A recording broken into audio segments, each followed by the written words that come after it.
Bună dimineața! Sper că a fost destulă cafea cât să putem să fim atenți la ceea ce urmează să se povestească. Mai așteptăm un minuțel pentru a începe. Între timp, cu acordul dumneavoastră, având în vedere că avem în panel și o persoană care nu este din România, dar totuși vorbește română destul de bine, o să cer cui dorește să vorbească în engleză, vorbește în engleză, cine vrea în română, va vorbi în română. De asemenea, voi încerca pe parcursul prezentării să primim și întrebări din sală. Cred că este foarte important, așa cum spunea și domnul Câmpean ieri, să încercăm să ajutăm partea de parteneriate public-privat și din acest motiv, că veniți din partea unei instituții publice sau că veniți din partea unei companii private, o să vă rog către paneliștii din această dimineață să pregătiți niște întrebări. Pentru a nu lungi foarte mult introducerea, nefiind foarte utilă, o să-l rog pe Gabriel David, Head of Division în cadrul Serviciului de Transmisiuni Speciale, să ne împărtășească ultimele noutăți. Cred că toată lumea se uită către un anumit subiect în zona STS-ului în ultima perioadă. Deci, Gabriel.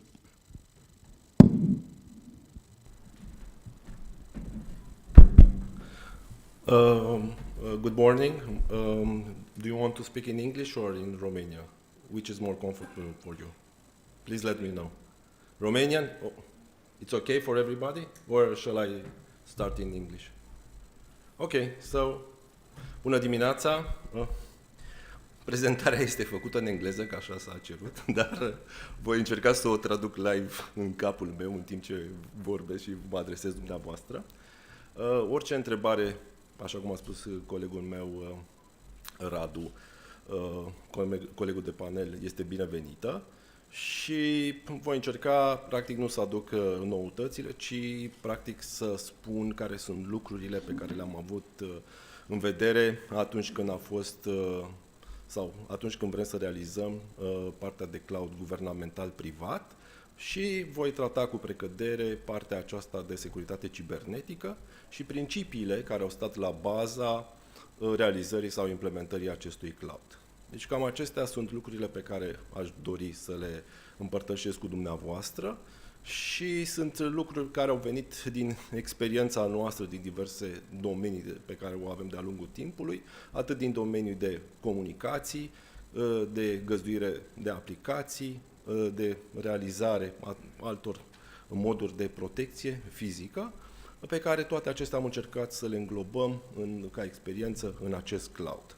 Așa cum a spus Radu, eu sunt șeful Departamentului de Securitate DNSC din cadrul Serviciului de Telecomunicații Speciale, iar agenda pe care aș dori să vă propun este o scurtă introducere în acest cloud guvernamental, modul sau pilonii care stau la baza implementării cloudului guvernamental, niște cerințe generale de securitate pe care le-am avut în vedere atunci când s-a realizat designul acestui cloud, modelele de securitate care sunt implementate pe tot cloud-ul, indiferent că este infrastructură fizică, model de punere la dispoziție a serviciilor de tip IaaS sau PaaS sau SaaS.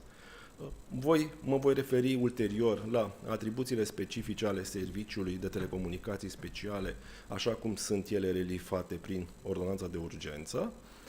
Și după aceea voi merge pur și simplu, cumva puțin mai tehnic, pe partea de mecanisme care trebuie să existe pentru a asigura o securitate a infrastructurii de bază și pentru a securiza modelele IaaS și PaaS furnizate de către Serviciul de Telecomunicații Speciale. Ceea ce vreau să spun este că toate aceste modele de fapt se aplică întregii stive, dar aici de aceea este distincția aceasta doar IaaS și PaaS, pentru că acestea și infrastructura de bază, pentru că conform ordonanței de urgență s-au stabilit aceste atribuții, iar rolul STS-ului apare doar în această parte. Practic, puțin doar ca introducere și o să trec foarte rapid peste ea. Deci, practic, implementarea acestui cloud guvernamental se bazează pe decizia 241 din 2021 a Uniunii Europene și face parte din transformarea digitală, componenta 7, acel PNR, așa cum este cunoscut de către toată lumea, iar în acest cloud responsabilitățile au fost partajate și împărțite între instituțiile pe care le vedeți și dumneavoastră și una dintre aceste instituții este și Serviciul de Telecomunicații Speciale. Practic, pentru a putea construi acest cloud guvernamental, sunt 4 piloni care au fost avuți în vedere. Unul dintre piloni este acela de a construi centrele de date, da? 4 centre de date, dintre care 2 centre de date sunt centre de date primare și ele vor fi certificate Tier 4, iar 2 dintre centre vor acționa ca și centre de date secundare și acestea vor fi considerate ca fiind centre Tier 2, Tier 3 și ele vor fi backup pentru cele primare. Toate aceste centre de date vor fi construite astfel încât să poată rula sau funcționa într-un mod independent și fiecare dintre ele putând prelua, dacă este nevoie, funcția de centru de date primar în caz de nevoie. Deci cam acesta a fost principiul de la care se va face acest cloud guvernamental din punct de vedere al centrelor de date. Sigur, ele au fost făcute pe baza unor analize și aceste analize spun exact la nivelul României unde să fie plasate, în funcție de ce falii seismice sunt și așa mai departe, luându-se în calcul toate aceste elemente. După aceea, ca al doilea pilon care este la baza cloud-ului, este acela de a livra sau de a realiza o infrastructură necesară pentru componentele de DNSC. După aceea trebuie să extindem toată partea de power, ceea ce înseamnă curenți și și a implementa mecanisme de securitate fizică la nivelul celor 4 centre de date, după care, practic, va veni toată componenta aceasta de cloud peste tot ceea ce s-a construit, deci, practic, peste toate aceste slice-uri sau felii, în care, practic, vom asigura disponibilitate și redundanță la nivelul celor 4 centre de date. Deci, cam aceasta este, ca principiu, sunt cei 4 piloni, așa cum sunt ei definiți prin PNR. Acum, pentru că suntem la o conferință de securitate cibernetică, între cloud-ul, deci pentru tot cloud-ul, nu contează care este modelul pe care va fi furnizat în final. Deci, practic, aceste principii noi le-am avut de la design-ului în cap și încercăm să le realizăm și să le atingem. Deci, practic, acest primul principiu este al compliance-ului, în sensul că vom încerca să avem sau să satisfacem toate cerințele realizate de standarde internaționale, cum ar fi ISO în domeniu, sau protecția datelor cu caracter personal, dacă privim din cealaltă parte, nu tehnică, ci a protecției datelor de tip GDPR. După aceea, principiul optimizării costurilor. Deci, practic, toate costurile în această infrastructură și ulterioare și cele prezente vor fi realizate pe baza unei analize de risc, ca să vedem exact care sunt tehnologiile și elementele care sunt definitorii și care trebuie să meargă să construiască acest cloud. Un principiu al responsabilității și al securității partajate. Asta este o chestiune extrem de importantă, pentru că pe baza acestei partajări, fiecare entitate care face parte din acest cloud va avea o responsabilitate și din punct de vedere al securității. Adică nu este responsabilitatea doar unei entități din cele care au dreptul de a gestiona acest cloud, ci această securitate este partajată inclusiv cu beneficiarii sau cu cei care vor migra în cloud. După aceea, mai este principiul acesta al protecției informației, care spune practic că datele atât în tranzit cât și atunci când ele vor fi stocate, vor fi protejate, iar și nu este permis accesul neautorizat al persoanelor la aceste informații și practic ce mai spune acest principiu este faptul că datele vor fi disponibile doar extrem de rapid sau în momentul în care acestea au fost cerute celor care au dreptul de a le avea. Principiul acesta de securitate pe întreg ciclu de viață este practic componenta care încearcă să ne spună că vom lua, de securitatea va fi parte integrantă a cloud-ului, încă de la partea de design până la partea de decomisionare sau de eliberare sau a serviciilor și aplicațiilor care vor fi găzduite în cloud. Principiul transparenței și standardizării, practic acesta este o componentă prin care noi și toată lumea se va asigura de faptul că prin auditurile externe care se vor realiza asupra cloud-ului privat-guvernamental, se va respecta acest principiu al complianței. Adică, prin audit extern vom spune că cloud-ul practic va satisface ISO sau GDPR sau orice alt standard care este definit în cloud. Și după aceea de principiul operării sigure, deci practic vom lua toate măsurile din punct de vedere al securității cibernetice pentru a funcționa la parametrii optimi. Deci practic toate aceste principii, exact cum am spus, vor fi implementate la nivelul întregului cloud și nu contează care este modelul de serviciu livrat peste acest cloud. Acestea, practic, sunt o continuare a ideilor pe care deja vi le-am expus și, practic, ce vreau să mai subliniez aici este faptul că, în momentul de față, s-au încercat maximizarea capabilităților deja existente la nivelul României, adică din punct de vedere instituțional, fiind un amestec sau un amalgam între politici, interacțiunea între toate aceste componente care pot să constituie cloud-ul, atât din punct de vedere administrativ, cât și ca beneficiar ai serviciilor de cloud, împreună cu toate cunoștințele și capabilitățile existente la nivelul României în momentul de față. Bun, acum o să merg destul de repede prin aceste slide-uri. Atribuțiile STS-ului, așa cum sunt definite prin ordonanță de urgență, STS trebuie să realizeze infrastructura de bază a acestui cloud și, de asemenea, să facă partea de operațională și administrare tehnică și mentenanța și dezvoltarea ulterioară a acestui cloud privat-guvernamental și pentru modelele puse la dispoziție de tip IaaS și PaaS.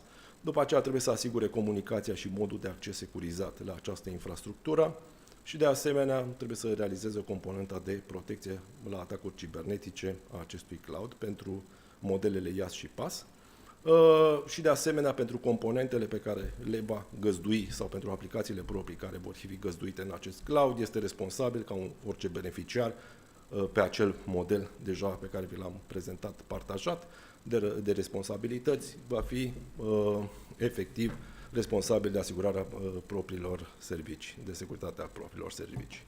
Acum, toate aceste modele, practic, noi ce am identificat din punct de vedere al principiilor și ceea ce ar trebui să fie la nivelul întregului cloud, deci trebuie să asigurăm integritatea, disponibilitatea și privacy-ul proceselor și al tuturor informațiilor care sunt transmise în data center, în afara data centerelor, între data center. Deci, practic, toate aceste informații trebuie să fie asigurate și toate aceste lucruri se vor putea face prin elementele pe care noi le-am identificat aici. Deci, această separare a flow-urilor, prin interconectarea domeniilor de securitate. În domenii de securitate mai întâi trebuie să le identificăm ca să le interconectăm, prin partea de mod securizat de administrare al interfețelor, de management, printr-o soluție de IAM, adică de Identity Authentication Authorization Management, ok. Peste toate aceste lucruri vor trebui să existe un proces de Security Event Management și toate tool-urile necesare pentru a putea face acest lucru și un proces de update pentru toate componentele, deci indiferent că sunt software, firmware, hardware, deci va trebui să avem toate aceste componente ca să putem fi siguri că ceea ce se actualizează corespunde unei image, să zicem, gold. Bun, acum voi lua fiecare pe scurt, pentru că și aceasta este foarte importantă, pentru că lucrurile toate acestea au stat la bază atunci când am făcut design la acest cloud. Deci, practic, aceasta de separation a flow-urilor de date Practic toate comunicațiile, doar pe scurt, deci voi face doar o sinteză a ceea ce se întâmplă, sigur lucrurile sunt mult mai complexe. Deci toate comunicațiile care se regăsesc în interiorul aceluiași data center sunt considerate comunicații est-vest, împreună cu comunicațiile de sincronizare a datelor între data center, deci acestea sunt comunicații est-vest, iar tot ceea ce trece dintr-un data center în altul, comunicație nord-sud. Toate comunicațiile, ca principiu, vor fi filtrate pe componenta nord-sud.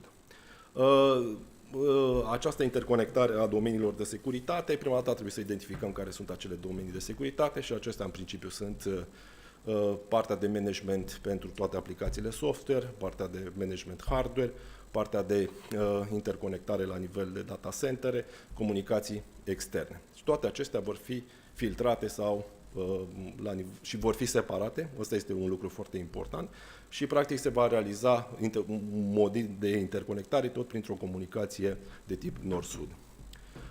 Partea de administrare a interfețelor, deci toate interfețele nu vor fi expuse direct în internet ca principiu, ci vor fi accesate prin rețele private de tip VPN cu multipli factori de autentificare.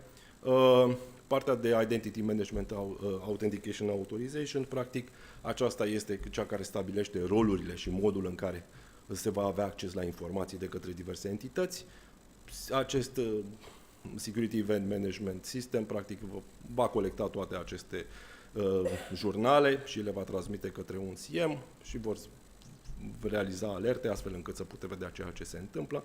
Iar partea aceasta de update, practic, încercăm cumva să avem pe partea de o componentă cumva similară cu tot ceea ce este în producție, pentru a putea fi sigur că toate software și componentele software, hardware sau firmware, cele pe care le punem în producție, sunt exact cele care nu vor avea probleme sau nu vor afecta din punct de vedere funcțional componenta de cloud.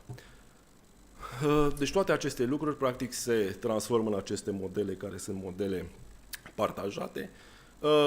În funcție de modelul IaaS-PaaS, vedeți care sunt responsabilitățile partajate între STS și fiecare beneficiar al cloud-ului. Desigur, în proiectul tehnic va exista încă o componentă care va spune practic același lucru, care va fi pentru componenta de SaaS, care există un alt model de partajare între cel care administrează SaaS-ul și beneficiarii acelor servicii de SaaS.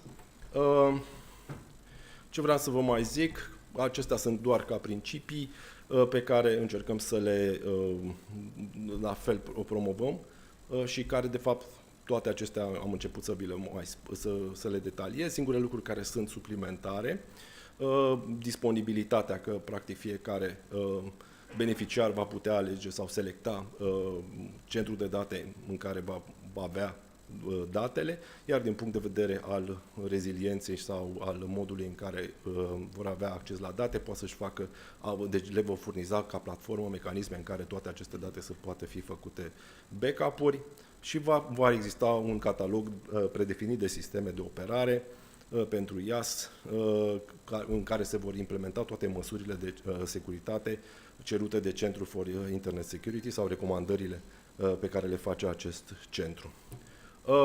Practic aici mergem puțin mai sus, este pe modelul SaaS și termin, că mai am fix 2 minute, ca să nu manipulez, după aceea aștept întrebările dumneavoastră.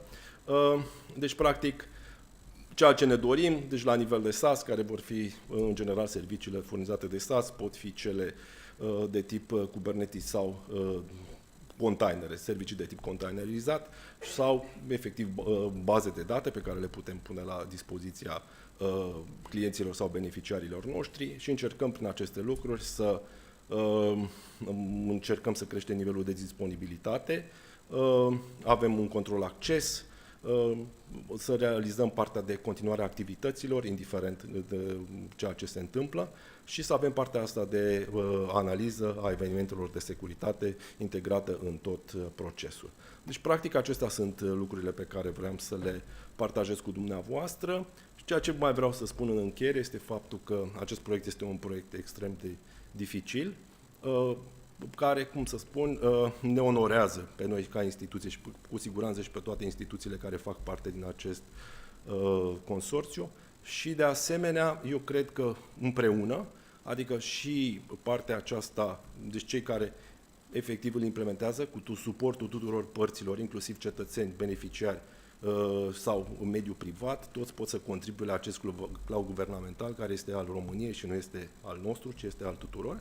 Și vreau să vă spun că și eu atunci când am pornit, sau noi când am pornit acest proiect, tot timpul ne-am gândit care ar putea fi beneficiile, în primul rând, pentru noi ca cetățeni. Da? Să nu mai stăm la cozi, să nu mai trebuiască să mergem să plimbăm hârtiile în statul român dintr-o parte în alta.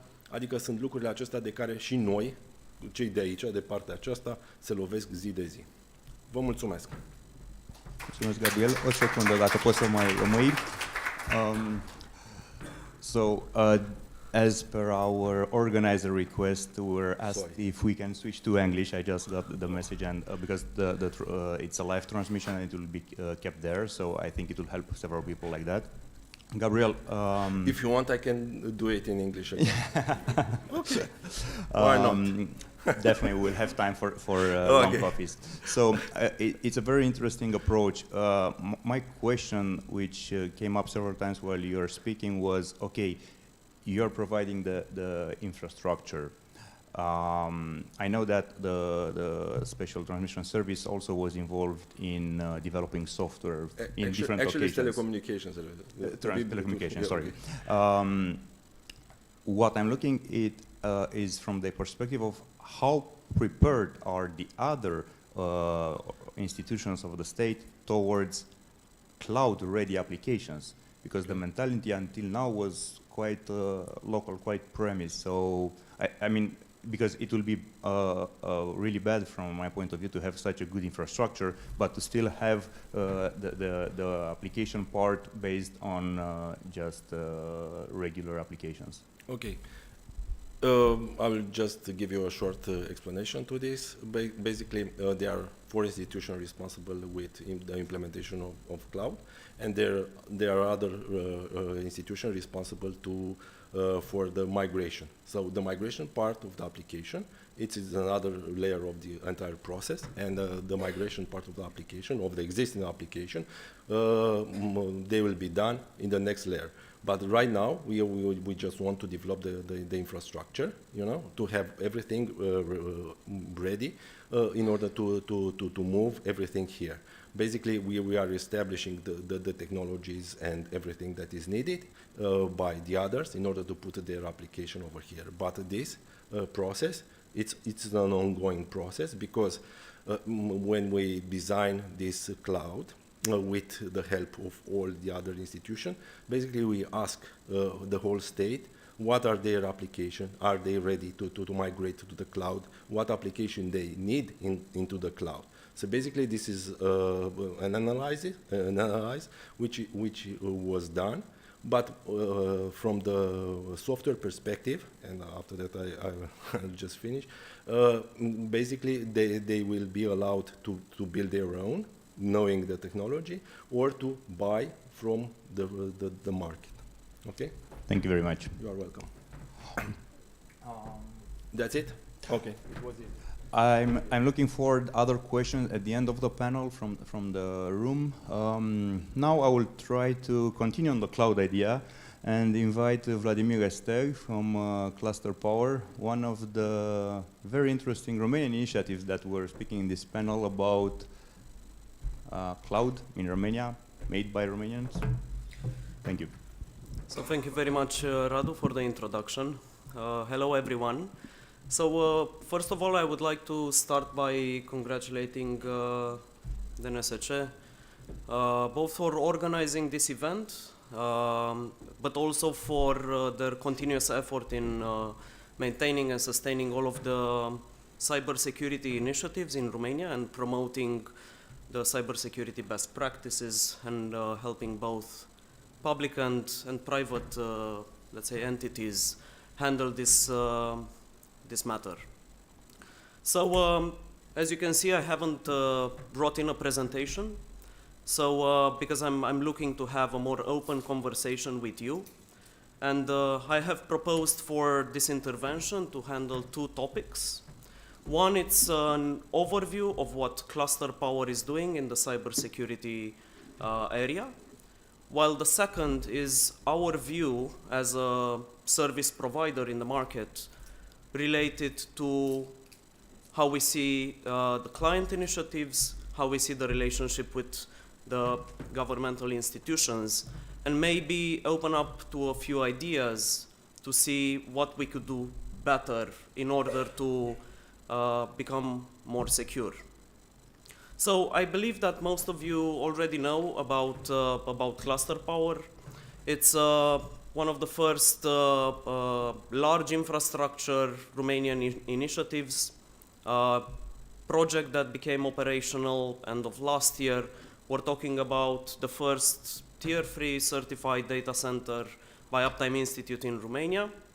A project that has brought a lot of attention to us because of the innovation that was integrated in the project. Now, because we're at the Cybersecurity Conference and I do not want to go into very technical details, I just want you to know that one of the pillars, or one of the main pillars, which stays at the base of our design, it's related to resiliency. Yeah? The other two are related to scalability and flexibility. So obviously, beneath this resiliency pillar, we have introduced all of the cybersecurity aspects of our project. So turning back a bit time, when we decided to build the project, we were already in a pandemic time. Things were changing quite rapidly.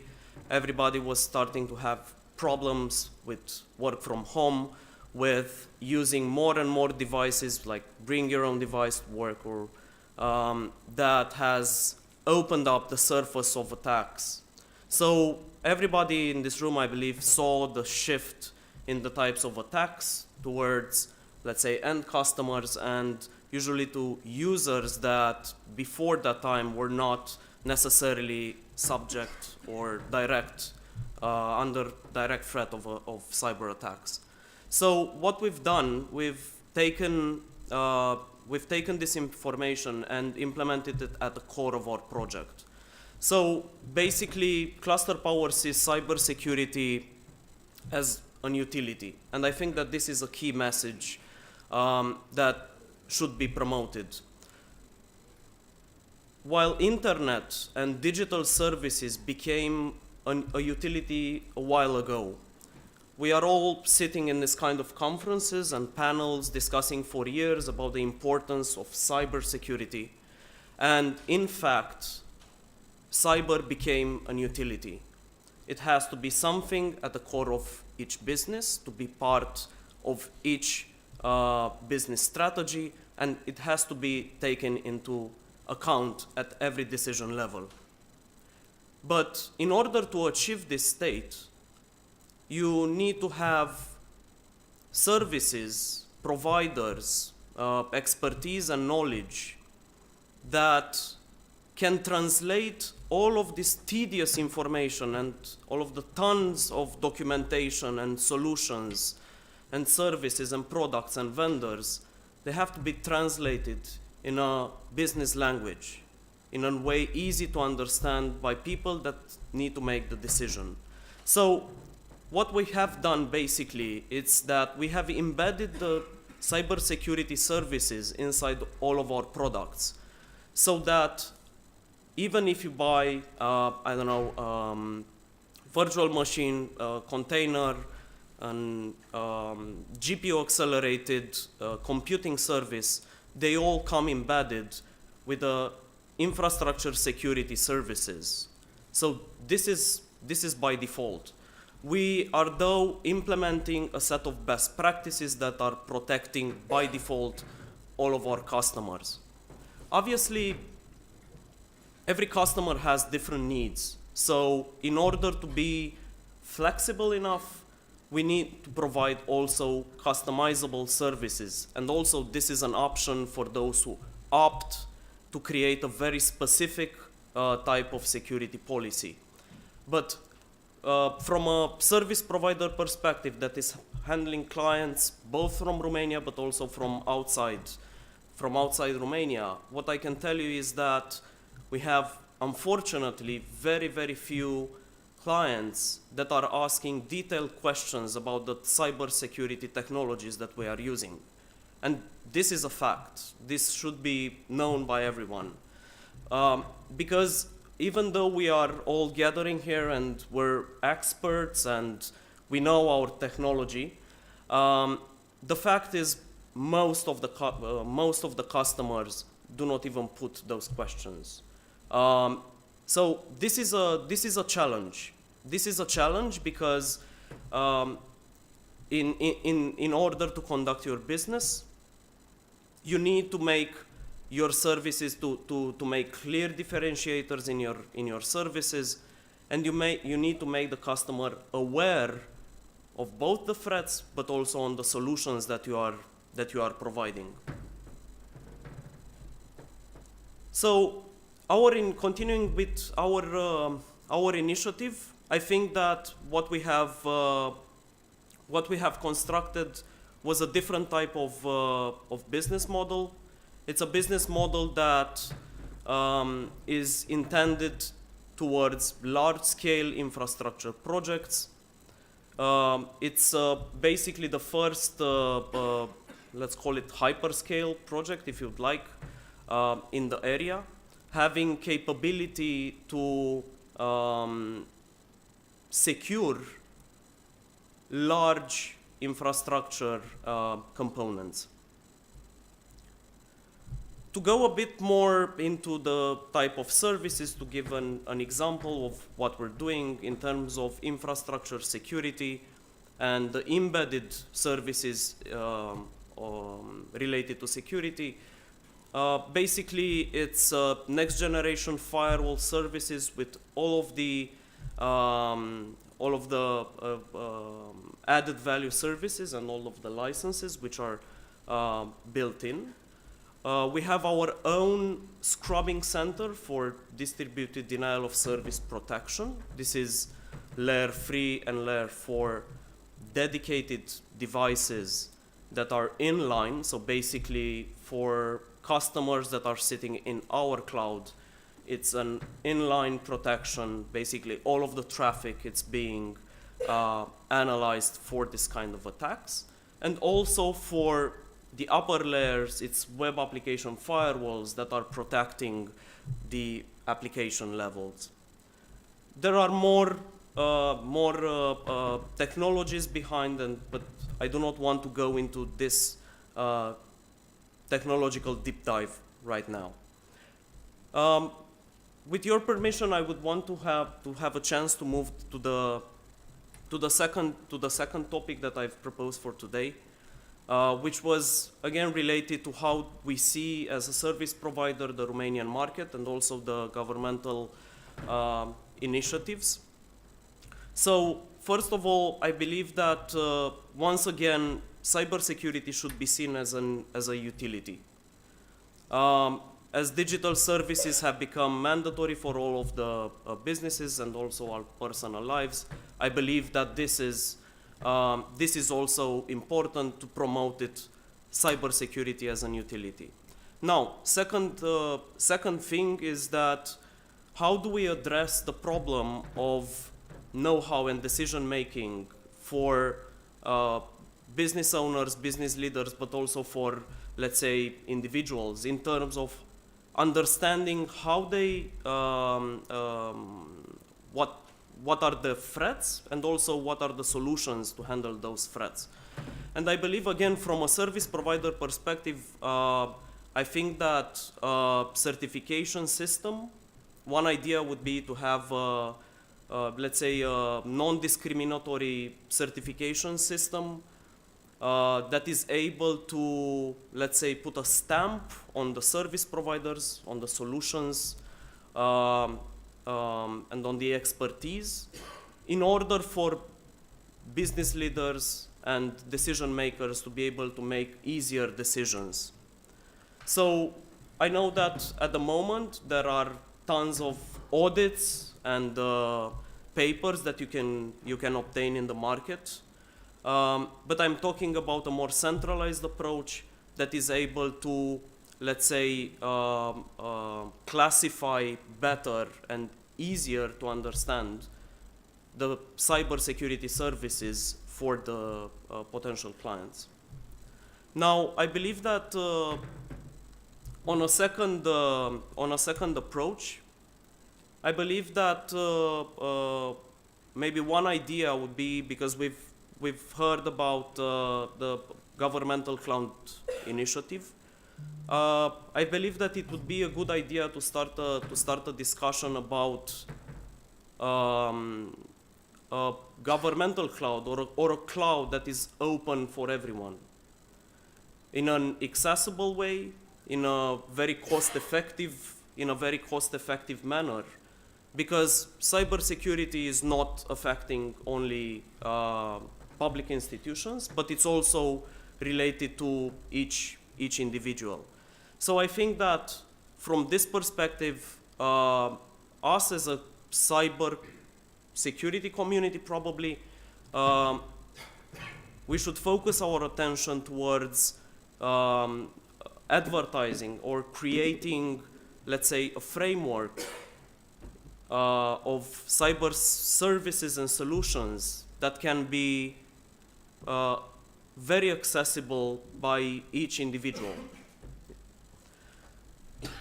Third thing is related to,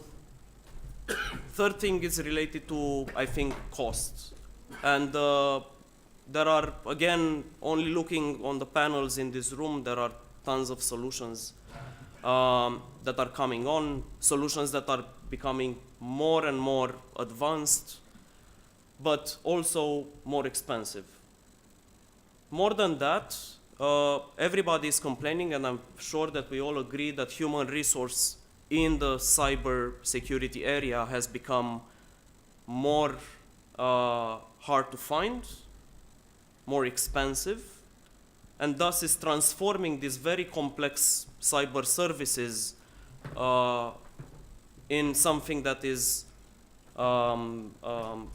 inaccessible for most small and medium companies. So again, I believe that in conclusion, offering digital services with embedded cybersecurity, I think it's a must. I think that second, certification system provided by a central entity that transforms and in, let's say, the public offering and the private offering into a more easier to understand and easier to grasp solution for everyone. And I think that third, public-private initiative to provide accessible cybersecurity services for each individual, I think, again, would be a good initiative. Thank you very much, Vladimir, and I definitely am one of the fans, let's say, of private-public sector, and also at the ECCC, European Cybersecurity and Competence Center, that's one of the main idea, research and development, and the partnerships between, I would add another very important component here, it's not public and private, but also academia, which is a very important actor on the market. I would like to ask if from the room there is maybe a question. If not, I have some, but maybe we can engage.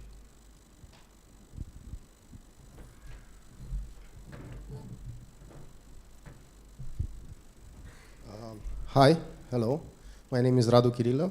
I'm the founder of a startup in this area. And since we are in cybersecurity conference area, I want to ask Vladimir, as a service provider, can you tell us some words about the hot topic today? Because yesterday I saw some issues presented about the identity thefts, credentials. How Cluster Power manage this area as, I don't know, both ways, centralized and decentralized way, the identity and access management area? Yeah, in 2-3 words. Thank you. Yeah, so shortly, just to have as a very high level. First of all, it's segregation of first of infrastructures, and second of roles. So I think that this again, it's something that it's been embedded into our design. Just to give a very straightforward example, the client data, the infrastructure management, while the campus and enterprise areas are completely separated, are completely segregated. Yeah. So I think that this is one of the aspects. Obviously, I believe that authentication methods play a very important role in this area. So having multi-factor authentication and using strong security policies in terms of authentication, I believe that again it's a good manner.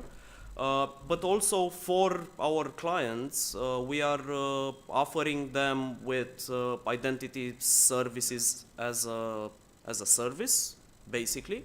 So what they do is that they can either use our identity services engine and put it on top of their cloud tenant, or the orchestration platform of the cloud can be integrated with their own identity services engine that can be, I don't know, anywhere in the cloud or on premise or whatever.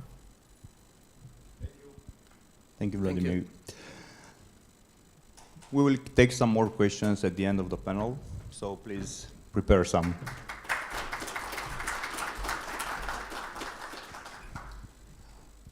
I will ask now Cosmin Angel, the CISO from Directorate, to join us and share his insights on initiatives. I'm aware of some very interesting project that Nuclear Electrica started, and I think it's one of the hot topics that were also mentioned yesterday regarding sharing of cybersecurity information, IOCs, cyber threat information in general, and all that. And a very important thing is how you make this synergy between the entities to share that information, because sometimes they're in the same sector and they might consider themselves somehow competitors, and sharing the information between them, it's something that requires a certain level of cybersecurity awareness and maturity. So looking forward to hear this. Yeah, thank you very much, Radu, for the introduction. And thank you, Romanian Directorate for Cybersecurity, for inviting me to talk today about Synergy ISAC. Actually, I heard a lot earlier during the speeches of my panelist colleagues about public-private partnership. And today in my presentation, actually, I want to approach this topic, but from another angle. Is about information sharing and analysis center. And as Radu said, yeah, Nuclear Electrica started this project. By the way, we are not doing innovative things, not only on the nuclear energy part. We are trying to do also on the cybersecurity side of things.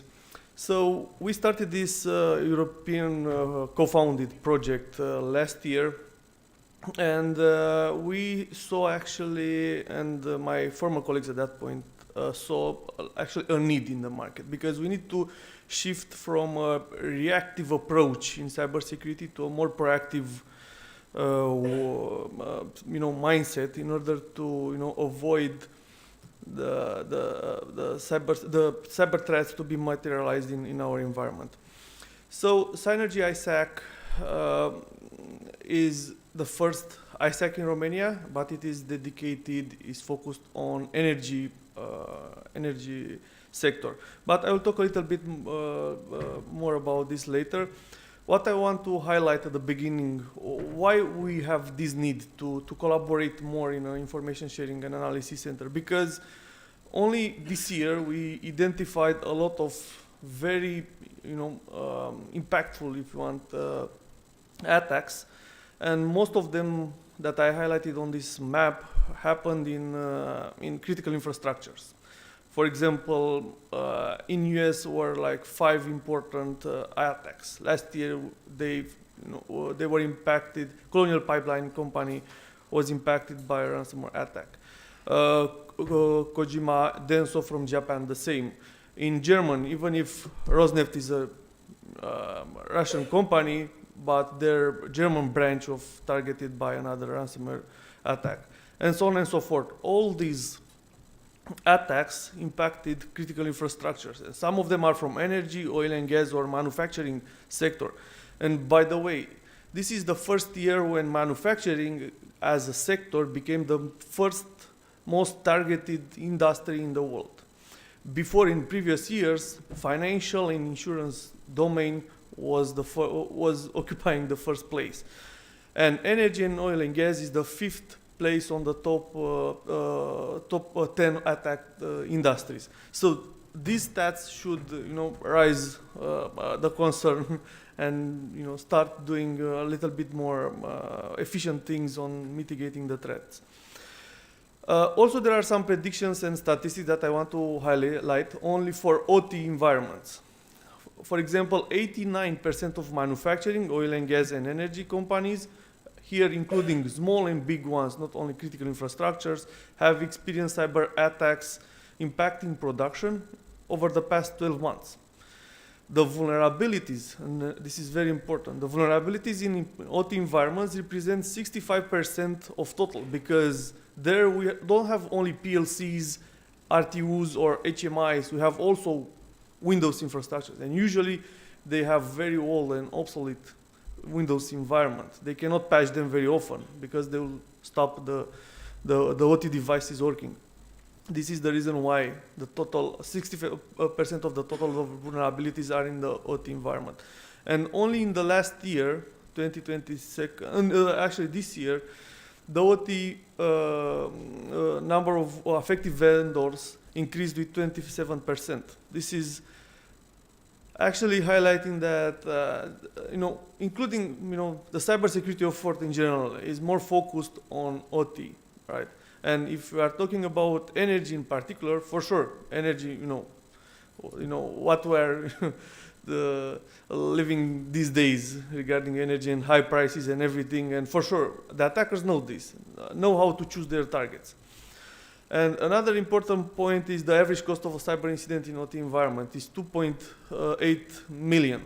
Okay, yeah, I know, it's lower than the average in general, including IT, which is around 4 million. But for small organizations, it can be too much for them. They cannot afford.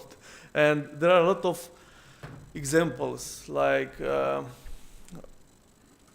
don't want to give names, but there were companies like Toyota, Samsung, Colonial Pipeline. Colonial Pipeline, they paid 5 million in ransom to be able to get their data back, right?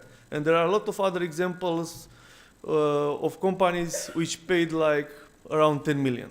And some of them also, they tried to negotiate. For example, Acer, right? The attackers asked them for 70 million. They were saying, we don't have the money, we cannot pay this. Do you accept 10 million? We don't know how this negotiation ended, but for sure is not a good, is not something that a business is able to predict and forecast in a business plan. And another very important thing in OT environments, 10% of the attacks are determined by removal media infections. That means somebody's coming with SB and got the network infected.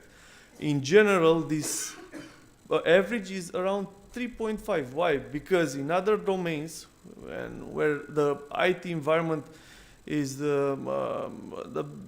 is more important in discovering the digital needs of the organization, they have the cybersecurity solution able to block them. They focused the investments in that direction to protect the IT environment. But what is happening on the OT side? Because there are other needs. We need to allow contractors to come with their laptops, with USBs, with various things to put them in the network, to connect them to our environment, just because they need to do the maintenance of our OT device, but they can come with a malware on them.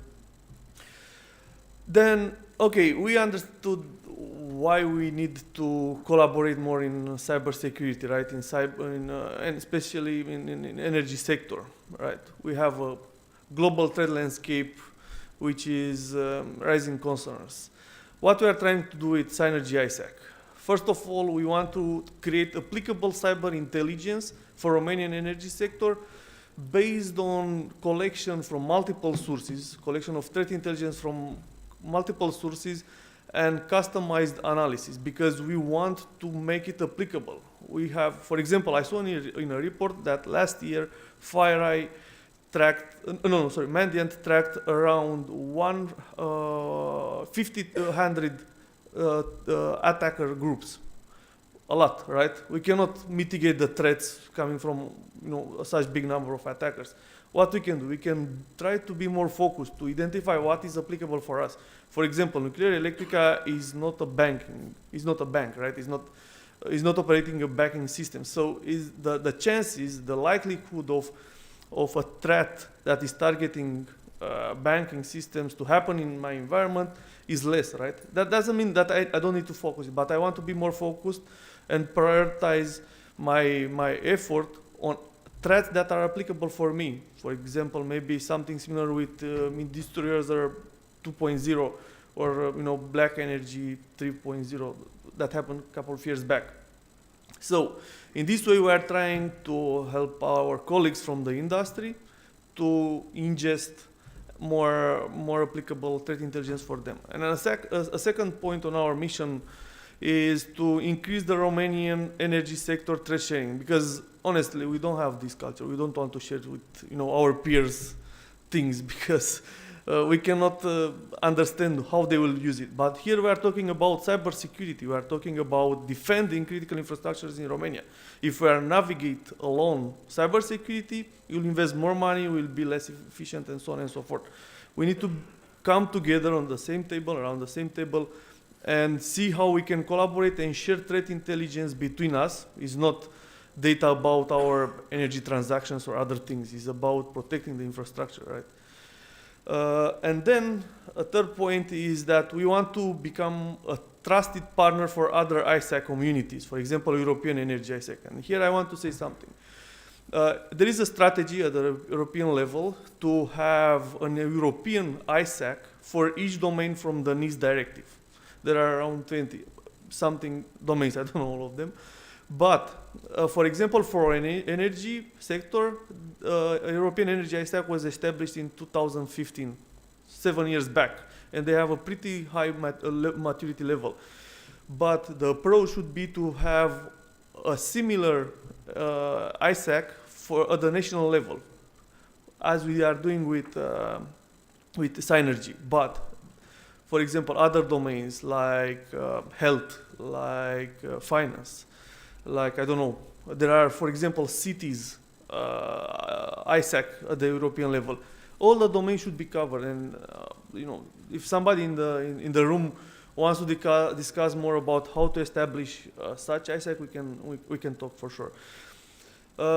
Then I want to highlight a couple of points. We already have a couple of members in the ISAC. For example, from energy sector, Nuclear Electrica, as as the initiator of this project, Hydroelectrica, Romgaz. We have also a National Directorate for Cybersecurity as governmental and NGO. We have academia and research. We have Bucharest, and also we have a service provider, which is Science Institute, which help us with some workshops and knowledge sharing in order to increase the awareness and the skill set of the cybersecurity teams in the members' organizations.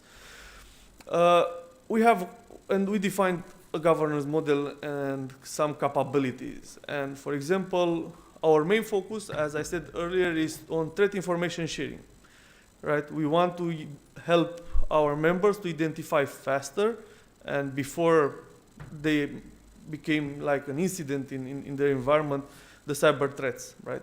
And for example, we are sharing with them threat intelligence reports, monthly, quarterly, and annually. Also in this project, we created the threat landscape for Romanian energy sector. We identify a top 10 most important threats, the most important threat actors, and we provide some recommendations to say, if you want to mitigate this, do this, this, and this. For example, I saw a lot of recommendations, and it's not coming for us, but it was something that really made me thinking more, deeper on that. For example, everybody in an organization should have an incident response plan, right? But what about ransomware? Because a high-level incident response plan is covering all incident types, but in particular, ransomware is something different, right? And considering the trends regarding ransomware, each organization sooner or later will have a ransomware response plan.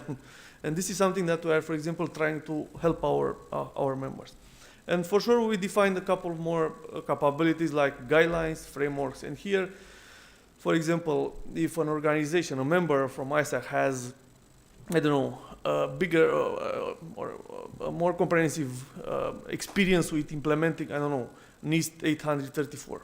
Okay, that's good. But maybe he can share, some thoughts, some insights in terms of helping other organizations to faster the adoption of such standard, right? Also, we want to provide to our members some guidelines, for example, on how to define incident response playbooks, on how to adopt, for example, regulations in their organization, because this is something very, very important. And this was actually, these needs come from the existing members of the ISAC. They were saying, okay, we need this kind of help. We can, stay together, spend a couple of hours, discuss about these topics. And for sure, trainings, awareness, and exercises. And here, awareness. If each of the energy organization in Romania is, running their own awareness program, that means to, create like awareness materials and so on and so forth. But they're applicable for all of us. We can create like a template, for example, phishing awareness. It's not something confidential. It's something that we can share with each other. I mean, I have a template. I can share with the ISAC members. They can customize it in whatever way they want and then share internally with them. But they will save some time. They will save some effort, all right? And cybersecurity initiatives. Here is like a pretty like vague thing, but here we actually let some space for, initiate together various projects to become like a voice with like regulators, with other public and governmental institutions, right? Instead of going, like peer-to-peer communication, maybe it's better to go and, for example, asking for some clarifications about the new NIS directive, right?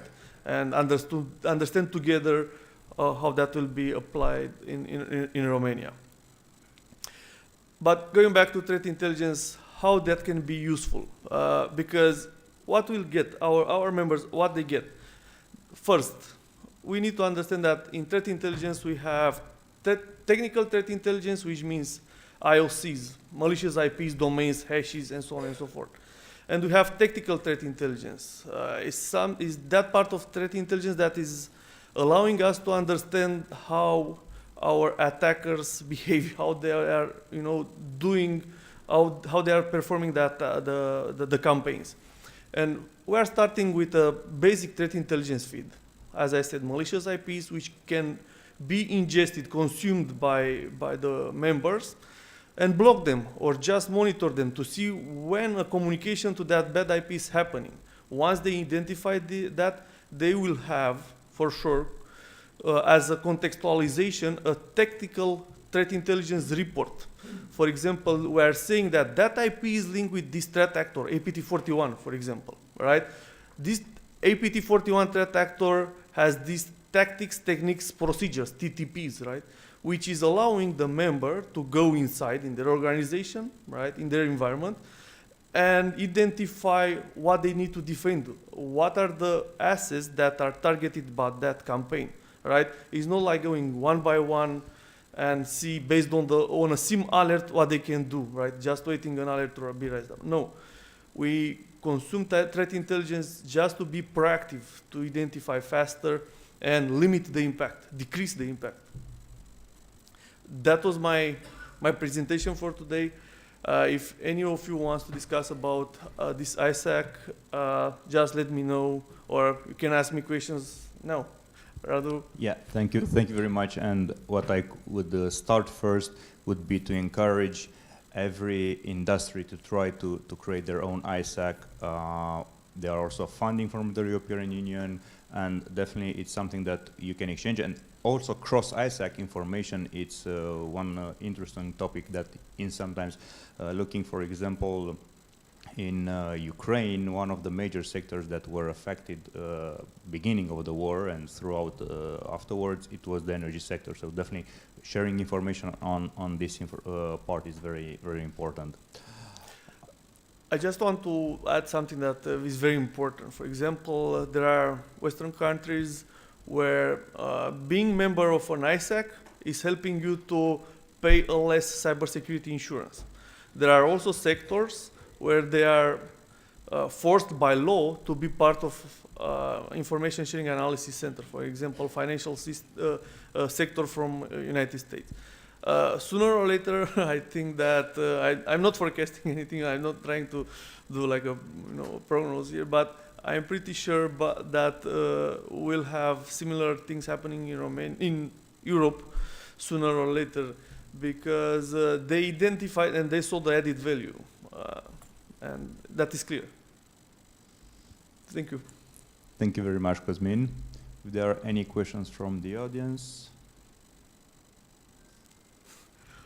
Oh, I have the honor.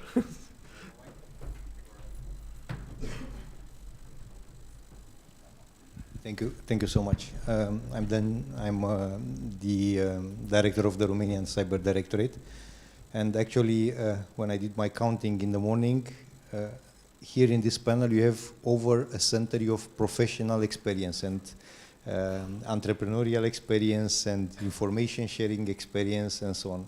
I did my mathematics. It is more than 100, more precisely 107 years. Honestly, it's a privilege to have you guys here and to share with us from your experience. Coming on ISACs, and thank you so much for mentioning this. What I wanted to ask you directly, very openly, considering the fact that ISACs are a very cost-effective manner to get new intelligence, to get experience, and to stay in contact with carefully selected partners in a trust mode, in a trust circle, where you can exchange and, let's say, give more value to the information from the organization. The question, the straightforward question I wanted to ask to this group, whether you see sector-specific ISAC or cross-border ISAC or cross-ISAC formats, first of all, important or valuable, which of them would be your particular preference, because each model has its own value and its own arguments and advantages and disadvantages. And second, whether do you see a need for a regional ISAC? When I'm choosing carefully my words when I say regional, whatever does it mean, Balkan, NATO, Eastern Flank, ISAC, with industry flavor or not. So the question, whether you see a need for such a regional ISAC. We have one in Romania now, yeah. Thanks to you. But I'm a believer that we should go a bit over borders, and I think we have the skills, capabilities, the brains, the resources in our ecosystem to do that. So any of you, if you want to make a comment on this, I would very much appreciate. Thank you so much.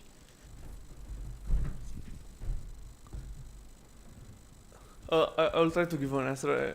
I see that my colleagues, nobody raised their hand.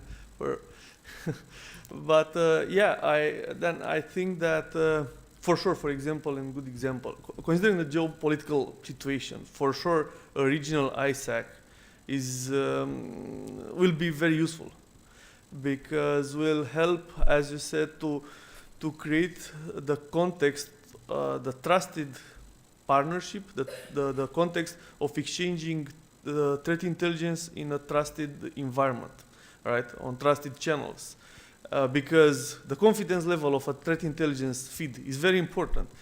I know the cybersecurity industry, they have a lot of paid threat intelligence feeds, but they should agree with that, or we should agree that sometimes they are generating false positives. So I cannot just go and ingest them in block mode in my tools, right? But an ISAC can get that, can do the triage, can do the analysis and increase the confidence level. And then the members can say, okay, now I trust this source and block it. And also, will be a very good opportunity for Romania to be like a leader, why not, in the region, because sharing, we have the capabilities, we have the skill set. I really trust this, I know. So regional ISAC can help other countries like Ukraine or Bulgaria, other countries, and share with them threat intelligence. For sure, they have their teams, they have their insights, they can share back to us, right? And also, cross-continental ISACs are very, very good because, for example, Japan, they are 9 hours upfront, right? They can identify an attack sooner than us, and immediately, in seconds, that IP can be in our database and we can block them, right? Just before happening. So, industry level ISACs, national level ISACs, why not? I mean, for all industries or regional, all of them are very well, very useful. So, but we need to understand and be aware about the needs. we need to understand how useful it is to be part of this ISAC. And for me, it's more when I'm validating my ideas, because yeah, we're reading a lot, we're studying or researching a lot of things, but when you are going to discuss with somebody that you trust and say, man, I have this idea, what do you think? Do you think that it will be useful for us in our industry? And they're validating with you things that are not confidential. It's giving you the confidence that you are on the right path. Please. Okay. Just a short comment about this. First, I think we have to have multiple ISACs inside our country in order to test even before we are going international and local and regional and whatever, because here, as my colleague said, there are only one. Okay, so we have at least 2 in order to exchange all this information and to see if the information are overlapping between these domains. This is very important because there are at least 7 essential domains according to the NIST, but maybe there will be more, and for each of the domain should be an ISAC in order to be responsible for that field. And the sharing of information is very good among them. And first, as my proposal is to test it at the national level before going further. Thank you. Thank you very much, Cosmin. Thank you. Thank you. Have a great day. Bye-bye.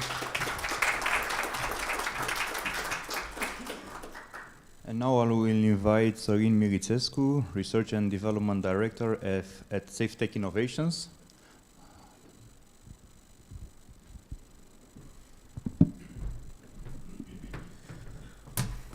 Thank you, Radu.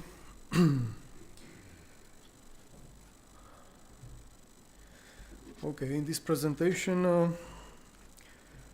I want to talk about a little bit about SafeTech innovation, what we've been doing in the area of research and development, and why research and development activity is very important for us.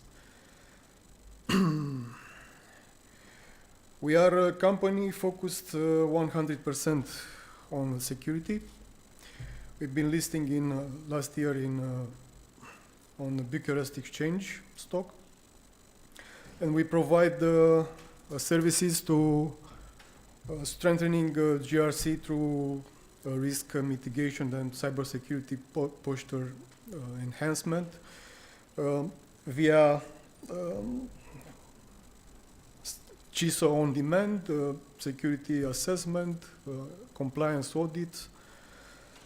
This is if you want performance through all the departments within an organization, such as financial, internal audit, legal. We provide also all kinds of security solutions from the whole range of technology, from network and endpoint, security, identity and access management, to web security and automation. And we have also a dedicated department that are able to perform pen testing, test the security via social engineering, and do vulnerability management. We have also our own CERT facility, which is accredited by Trusted Introducer. This is the accreditation body for security teams in Europe. And the SafeTech CERT is the only 24/7 private operational CERT in the Romanian market. It's local, founded by Romanian people. And within this framework, we are provided 24/7 managed detection and response services. We can see in this slide our certification and partnership. We have certified information system security professional, certified information security manager, and so on. Our clients, you can see some of our clients. And what I want to talk about right now, it's related with R&D activity, which is a driver to achieve our company's strategic objectives. Cybersecurity has proven to be a timeless challenges. The reason is that regardless of how fast development and enhancement happens, hackers are even faster. It's like a never-ending game of cat and mouse, and we are always chasing hackers, but they are always one step ahead of us.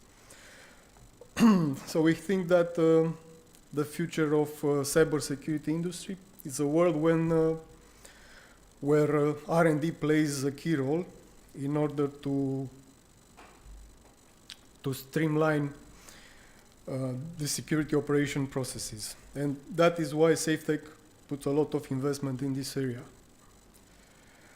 With each product and technology we integrate or create from scratch, we improve our capabilities to prevent, detect, and response to cyber threats. But of course, cybersecurity is not only about innovation, it's about execution and doing so in a way that suits an organizational unique needs. It's about getting the right people in your team with the right skill sets and experience, and being able to trust them and promote a culture of innovation within the organization. In this slide as you can see, I put an emphasis on the partnership we have with academia and other research organizations. And I want to talk a bit about why these partnerships are important for us. For example, academic partnerships play a crucial role because they provide a space for researchers and engineers to come together and work together on projects that can be applied to real-world problems. Universities have been training cybersecurity people for years, and they continue to be some of the most active contributors to the field. In fact, many experts, especially in the area of mathematics and artificial intelligence, have spent their entire careers working at university before transitioning into the private sector. And we have many of such examples in our team at SafeTech. I think also that we need more people with different working backgrounds, because cybersecurity, as you know, it's a large problem, and having multiple groups working together means more brain power and more solution to the problems. For example, in cybersecurity, there is a large amount of data that is being collected, that is being interpreted, and that need to be understood. And by engaging academic and research partnership, we can learn from the best practice of other organizations and vice versa. On the other hand, the field of cybersecurity is constantly evolving, as you know. And it's important for researchers to have access to cutting-edge technology in order to stay ahead of the curve. Academic and research partnerships make this possible. And we can provide access to resource, I mean hardware and software, for example, that might not be otherwise be available. So, for example, industry or private company can provide access to their own research laboratories, so that students can experiment with all kind of new technology before they are releasing to the world, let's say. Industry partners also can help academic institutions identify areas in research subject that are likely to be of the interest for them in the future. And academic institution benefits from this partnership because they gain access to private companies' resources and can help them to build stronger programs and better meet students' needs and also industry needs. So academic partnership help ensure that students are prepared when they graduate and are ready to step into jobs where they will use what they have learned. And this is important because they help students stay motivated and stay connected and stay informed. In recent years, there has been a growing push to bridge the gap between academia and industry, and the result is, I think it's a stronger workforce that can tackle challenges in cybersecurity with confidence. And in the next slides, I want to briefly present some of our projects. Some of them being developed in partnership with academic and research institutions from Romania. TORSIM is a project that was part of a larger objective to strengthen the national security through R&D. The project was developed in partnership with Polytechnic University of Bucharest and with National Defense University Carol I, and also with BEA Consult International. What is TORSIM? Is a software platform for mobile terminal malware analysis that provides capabilities for carrying out forensics and malware analysis, security assessment through static and dynamic analysis, mobile terminal malicious behavior analysis, and malware detection using machine learning applied to network traffic. The software have a forensics investigation module that was designed to interrogate the mobile device to extract information from a security point of view. And the module can collect information as long as it's connected to the mobile device. And a couple of information that can be extracted includes, for example, device status, if it's rooted or not.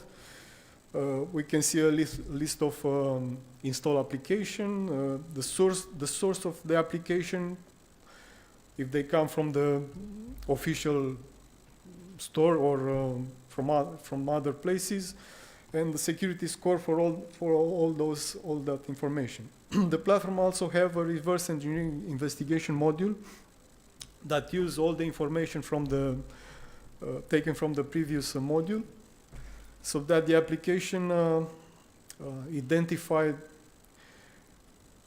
from the device are downloaded and are investigated in detail with regard to the code, to the application code, and also to many other parameters like URL, which they try to link, requested permission, and other security identifiers. And based on this information, the tool can put a security score for each scan application. Okay, I will talk a little bit about our other projects, which was an in-house project and that represent an integration information security management platform with the objective to provide a quick snapshot of an organization cybersecurity posture and to streamline all the activities that manage security issues at the organization and at the technical level. And the development of this product started from the premise that organizations want better visibility into threats, risks, and vulnerabilities, especially as the number of cyber threats and the cyber attacks is on the rise. The project was developed taking into account the compliance needs against many regulations, and also because there is a low number of specialized human resources available in the field of cybersecurity. And on this slide you can see we have a couple of modules related with managing the asset, the business processes, the services into organization. The product is able to manage the vulnerability and to assign security scores per service, per services and at the whole organization. We can register and manage the risks, the incidents. We can register KPI and KRI, and also we can provide a lot of reports, security reports, monitoring reports, and of course a dashboard with all kind of data collected from the platform. Another project is related with, it's called SafePeak. It's an ongoing project we are developing right now. It's a Center for Excellence for Cybersecurity and Critical Infrastructure Resilience. And this platform is carrying out in partnership with academic entity, National Defense University Carol I, and a research entity, Horia Hulubei, National Institute for R&D in Physics and Nuclear Energy. And is the most important initiative underway at SafeTech. This project has three main components you see in these slides. The most important one being NG-STI CERT, which is designed to reduce the incident response time, to reduce the escalation to level 3 and level 2 in the security operation centers, to have more critical incident results, and to provide a better support in terms of reporting, auditing, and also compliance. And has different kinds of functionality related with playbook management, management of security incidents through their entire life cycle, client management, threat management. We have also a module for e-learning, and we integrate this product with a range tool of other security solution like CM, security event and event security information and event management, EDR solution, threat intelligence, CMDB, and many other tools that are able to offer integration capability mainly via API or other means for which we will have to develop some kind of connectors. We have other projects we see in these slides. For example, we were the first company who provides a cybersecurity laboratory for Suceava, for example, in 2016. We provide a laboratory for capture the flag exercises. We participate also in a lot of cyber exercises, cyber coalition organized by NATO and ENISA, and we have other projects in partnership with developed for ENISA. For example, we have two important projects. One is related to a framework that provide guidelines for security measure for processing of personal data, I mean in the frame of GDPR, and also another one related with best practices related to how to secure the supply chain for IoT. And these are our major academic and research partnership that we want to mention. And that's it. Thank you very much, Sorin.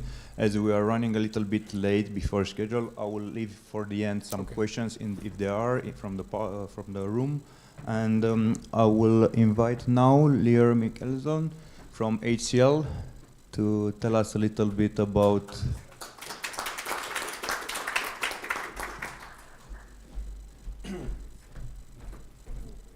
Acum e bună dimineața sau bună ziua? cum vrei. E bună. E bună. Asta e bine. So, first of all, I would like to thank you for inviting me here, Radu. I know that you know that I'm very passionate to Romania, not because of the food, the best food that you have. As you see, I was raised and born based on Romanian food, and I eating very well.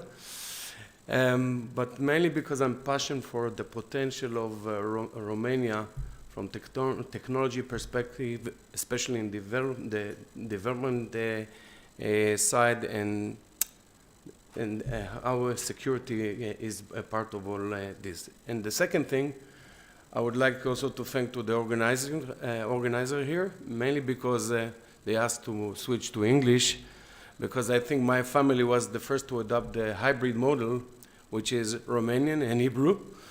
So I was speaking a bit Hebrew and Romanian, so I was, always in hybrid mode.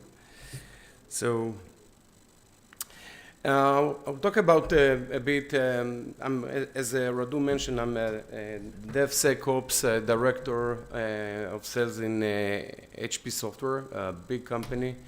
And we have set of portfolio that actually from the planning up to production capabilities, and we actually embedding the DevSecOps and integrated DevSecOps portfolio, mainly because we see how things are shifting left as a concept.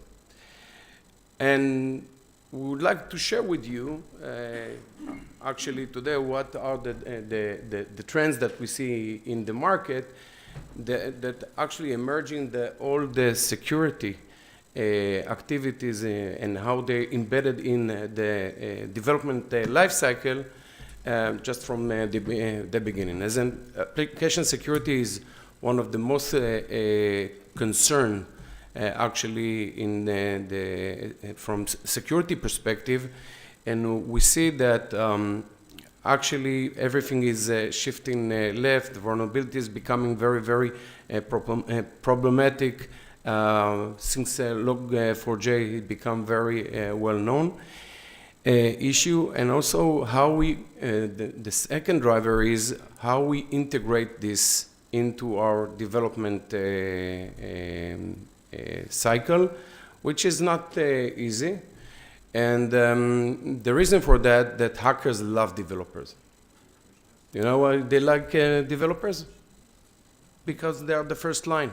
Because they don't have the mindset of security. And by the way, I think this is one of the great areas that Romania could become a very strong player, because I see in many enterprise organizations that companies are still struggling to change this mindset.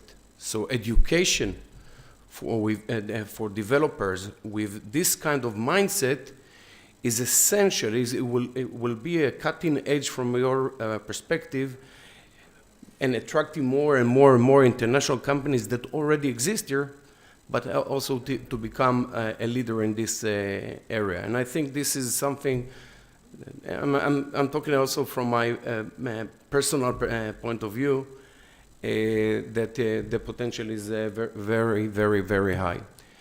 And the second, of course, the third trend is the cloud. So we see many customers are moving to the cloud because they don't want to have all the CapEx cost. They're moving to hybrid modes because they still want to keep things internally, but also moving to the cloud. And that's how we provide tools that actually will enable those hybrid capabilities.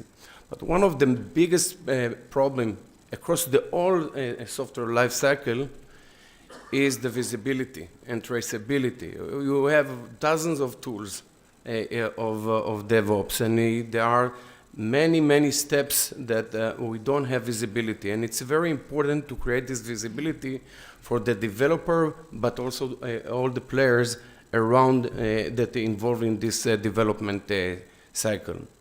And governance now is also becoming very important. It's very important to, and it's also linked to the visibility, to implement the security gateways, the quality gateways, the compliance gateways in the beginning, and make it more synergized with all these processes. And of course, open source that become a very, become a very, Log4j, become a very, very important topic, how you cover it, how you see it from a big organization, how you look at the things top down and identify it fast in order to be able to react in time. So we as a company thought about this, basically you don't want that the developer will understand security.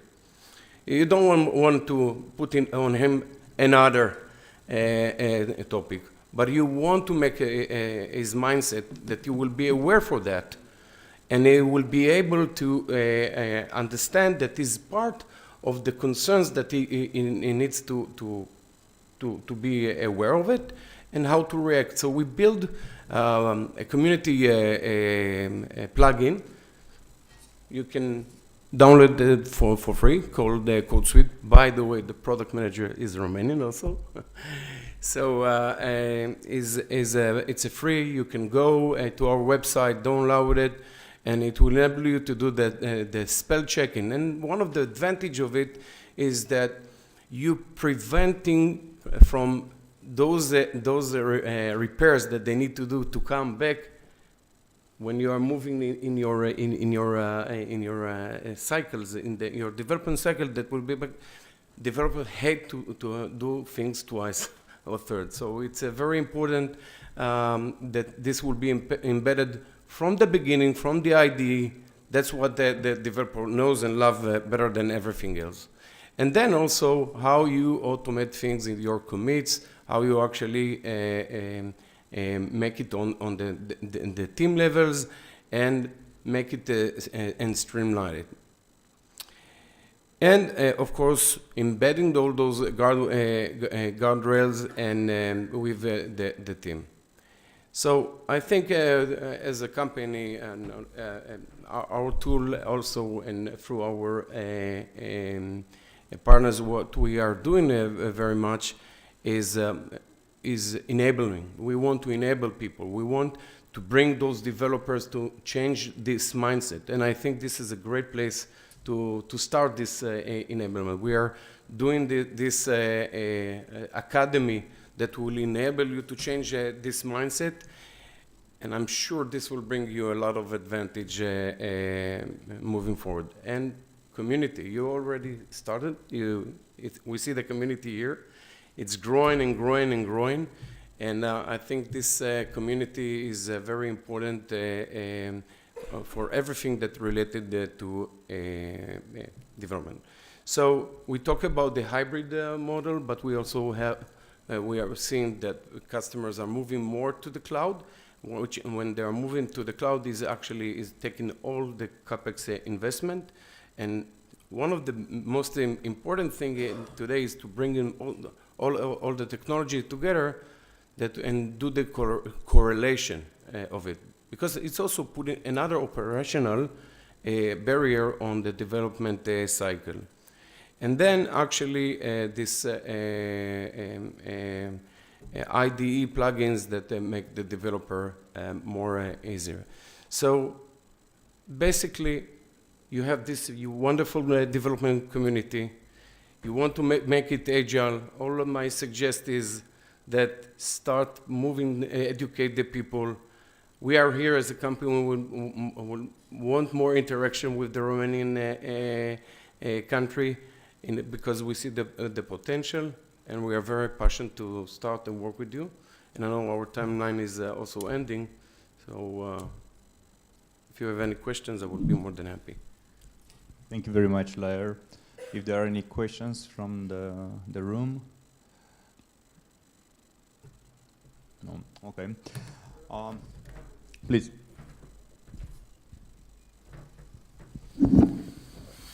Yeah, Larry, I want to ask you, actually, what is your envision to implement in an organization which is using cloud infrastructure as code auditing and configuration drift mechanism to detect when somebody is doing something wrong in the environment? So basically, that's where we're moving forward with our technology in order to be able to shrink, I would say, the cycles in order that things will be predicted even before that they will be able to connect with the configuration management, with the SCM solutions. And we already built some of this solution and also build in all the SCA. We build it in the YAST, in the SAST, and DAST all together in order to automate as much as possible and give also context in a most efficient way for those scans. So this is our vision. That's where we are going, and we're improving more and more. It's a new thing, by the way, from the market, and the market is well established in the DAST and SAST, But now Just is entering much more, and based on that, we are building also our correlation engine to support, including with the open source. So. Yeah, thank you. Thank you very Vă much. mulțumesc.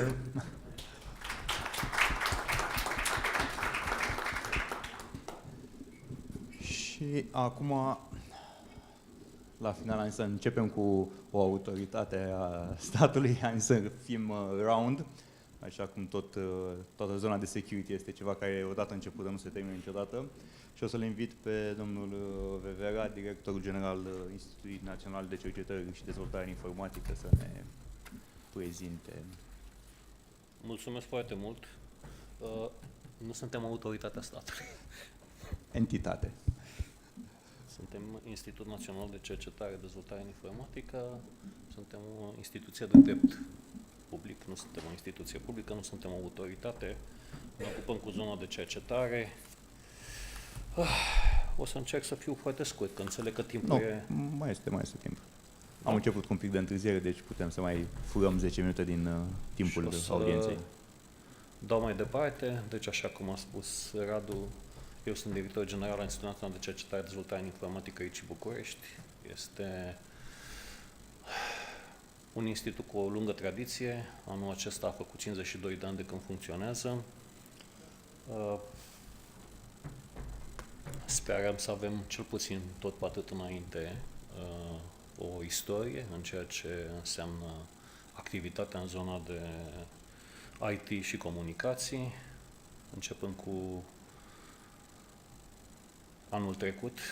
Am preluat și obiectivele și capabilitățile și avem pe zona de comunicații dezvoltată o zonă foarte bună prin preluarea fostului institut DNSC, cercetare în comunicații, deci ne-am extins puțin area, iar zona de securitate cibernetică este una din activitățile în care de aproape 10 ani, cu precădere în ultimii 6-7 ani, am investit și avem câteva proiecte. O să fiu scurt cu prezentarea și voi trece peste partea, să spunem, ca de teorie și o să trec doar la cele câteva exemple de proiectele Institutului. O propunere pe care am făcut-o împreună cu Ministerul de Externe pe zona proiectului celor 3 mări, împreună cu parteneri din Estonia, de a putea da servicii de securitate cibernetică în ceea ce privește toate activitățile pe cele 3 domenii, digital, transport și energie, către toate companiile care vor fi implicate în aceste proiecte și sperăm pe inițiativa pe care am avut-o de a lega cele 2 capete ale coridoarelor, deci partea din România și partenerii din Estonia, să fie o propunere de succes. O altă inițiativă, Centrul de Cyber Diplomacy, și aici nu fac decât să-l citesc pe Dan din seara deschiderii evenimentului. Ceea ce știm cu toții, securitatea cibernetică fără cooperare nu se poate face. Nu va fi niciodată asigurată 100%, deci nu există, este o chestie făcută de oameni, dar fără cooperare acest procent scade. Este o inițiativă pe care am dezvoltat-o în cadrul Institutului, Centrul de Cyber Diplomacy. La această oră, Centrul și Institutul sunt prinși în rețeaua Colegiului European de Securitate și Apărare din cadrul Agenției Europene de Apărare. Am propus proiectul pilot acum 3 ani de zile. De 2 ani de zile el este organizat de România, de către Institut, aici, în România, cu participarea multor reprezentanți ai instituțiilor guvernamentale de intelligence și de law enforcement din toate țările europene. A prezentat interes și pentru zona, să spunem, non-europeană, non-Uniunea Europeană. Institutul este, în baza unui protocol de ceva timp, un hub pentru promovarea tehnologiilor și inițiativelor în zona de noi tehnologii, împreună cu al Ministerului de Externe pentru zona Asia, Africa, Orientul Mijlociu și zona Pacifică. În această zonă, partea de securitate cibernetică, diplomație în securitate cibernetică a ridicat un foarte mare interes. Avem cooperare cu țări care sunt, să spunem, tigrii în ceea ce privește dezvoltarea în zona aceasta. Înseamnă Indonezia, Malaysia, Singapore, Coreea de Sud și așa mai departe. Cu cei din Coreea de Sud chiar am avut un proiect care a dus la crearea primului laborator de securitate cibernetică și de forensic digital, laborator care după aceea a fost extins mult mai departe, laborator care funcționează și acum în cadrul institutului, această zonă. Zona de cyber diplomacy, de fapt, își dorește să prezinte care sunt modificările care apar în relaționarea între entități, companii și state, dată de noile tehnologii și modul în care noile tehnologii modifică felul în care funcționează aceste relații. Aveți câteva referințe, să spunem, la ce înseamnă partea de cyber diplomacy. Este, să spunem, o porțiune mai definită, mai bine a ceea ce înseamnă digital diplomacy.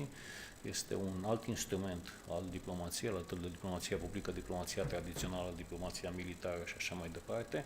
Și noi credem că își găsește din ce în ce mai mult locul, pentru că tehnologiile schimbă societatea, tehnologiile schimbă modul în care relaționează oamenii, tehnologiile schimbă modul în care se desfășoară războaiele și vedem chiar în proximitatea noastră modul în care atacurile cibernetice sunt parte a unor ofensive care însoțesc frontul clasic. Un alt proiect din cadrul institutului este dezvoltarea în zona de blockchain. Am reușit să creăm primul nod funcțional al European Blockchain Service Infrastructure. El funcționează, între timp au mai fost deschise și alte noduri și faptul că am pornit pe acest drum ne-a dat, să spunem, o experiență pe care încercăm să o share-uim cu toți cei care sunt interesați.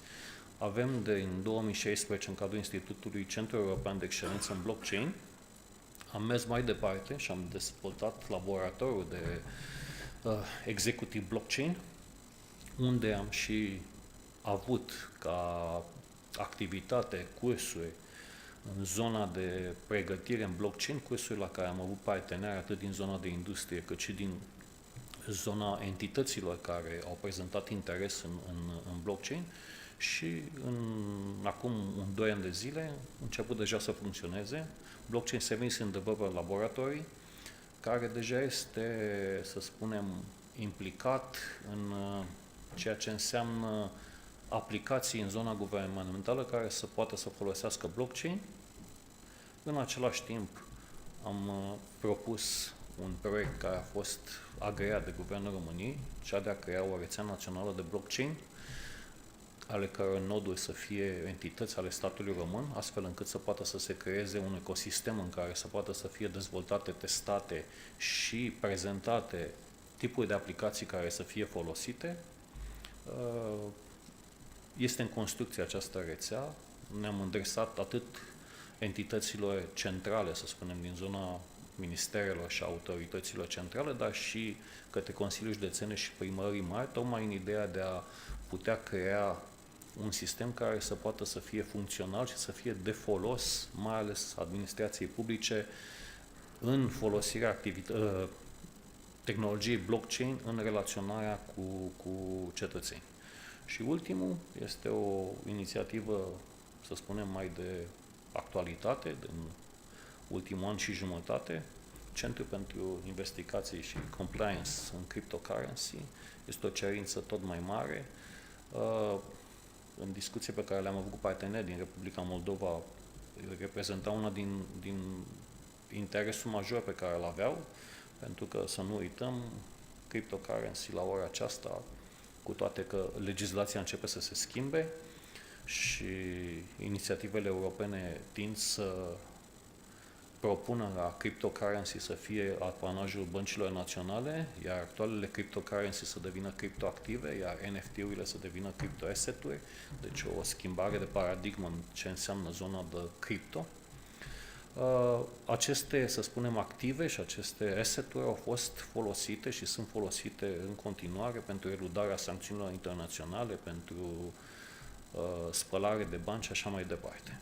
Deci este o zonă de foarte mare interes către care ne aplecăm și în care investim pentru că ne dorim să putem da suportul nostru tuturor entităților care, potrivit legii, au obligația și dreptul de a verifica aceste tipuri de tranzacții. Iar ICSOC este un Security Operational Center care funcționează 24 din 24, 7 zile din 7, 365. L-am gândit ca fiind primul layer de securitate. Ne-am adresat în principal zonei administrației publice locale, pentru că din experiența pe care am avut-o cu primării, cu entități la nivel local, ne-am dat seama că este tipul de serviciu pe care le-ar fi de foarte mare folos, pe care putem să-l dăm la un preț, să spunem, mult mai mic decât alte oferte, având în vedere că suntem un institut de cercetare, chiar dacă ne autofinanțăm și nu folosim bani de la bugetul public, nu mergem pe zonă de profit în activitățile pe care le desfășurăm, acoperind doar partea de cercetare, zona de dezvoltare pentru cercetare. Creăm și soluții customizate, facem și analize astfel încât să poată să fie dezvoltate politici de securitate, pentru că până la urmă, fără politici de securitate și fără pregătirea personalului, niciun senzor și niciun echipament nu o să vă asigure securitate cibernetică. De asta, în continuare sau alături de serviciile de ICSOC pe care le dăm, avem centru de competențe și de pregătire, care în ultimul timp a dezvoltat o mulțime de cursuri care pornesc de la nivelul junior până la nivel, să spunem, de senior în zona de cyber security și nu numai partea de cyber security, ci și zona, să spunem, adiacentă părții de cyber security. Avem un parteneriat cu cei de la EC Council tocmai pentru a dezvolta și partea de relaționare și de acreditare internațională în ceea ce înseamnă zona de securitate cibernetică. Și înainte de a închide, voi mai trece în revistă 3 proiecte pe care noi le-am dezvoltat. Unul din ele este RONCC, este Romanian National Center in Competence pentru Hypercomputing. Aici a fost reprezentantul României în Governing Board-ul pentru HPC. Este un proiect care anul acesta se termină. Este un proiect care a mapat și a scanat, să spunem, competențele și necesarul din piața românească a ceea ce înseamnă aplicarea zonei de hypercomputing. El se continuă și anul viitor, pentru că am câștigat și un alt proiect european care va duce la startarea dezvoltării unei infrastructuri pe zona de hypercomputing care să fie folosită mai ales în zona de cercetare. Comparativ cu aceste două, să spunem, proiecte, suntem prinși și în ICA, ca reprezentanții României, zonă unde am promovat noțiunea de cyber diplomacy, care a fost și foarte bine primită și integrată în planurile de viitor. Și nu în ultimul rând, organizăm 2 evenimente majore. Anul acesta deja el a trecut. Unul din ele este Forumul Internațional pe Cyber Diplomacy, iar celălalt este Critical Infrastructure Protection Forum, pentru că avem un interes, să spunem, în ceea ce înseamnă zona de entități care gestionează partea de infrastructuri critice, pentru că avem un cyber range unde dezvoltăm aplicații in-house pe ceea ce înseamnă partea de protecție în SCADA Și credem că prin tipul acesta de promovare, conferințe, așa cum este și cea de astăzi a DNSC-ului, pentru că până la urmă, dacă nu ne așezăm cu toții la masă și nu facem schimb de informații, nu reușim să ardem mai repede niște etape. Iar în zona aceasta, experiența pe care o am, pentru că am fost primul director primului CERT din România și știu de, să spunem, rezervele pe care entități din anumite sectoare le au în a împărtăși din experiențele negative pe care le au în ceea ce înseamnă atacuri sau incidente de securitate, duce de fapt la o proliferare a acestora și de fapt scade capacitatea de răspuns atât a statului cât și a entităților. Și o să vă mai dau un singur exemplu, dacă mai am timp, un minut.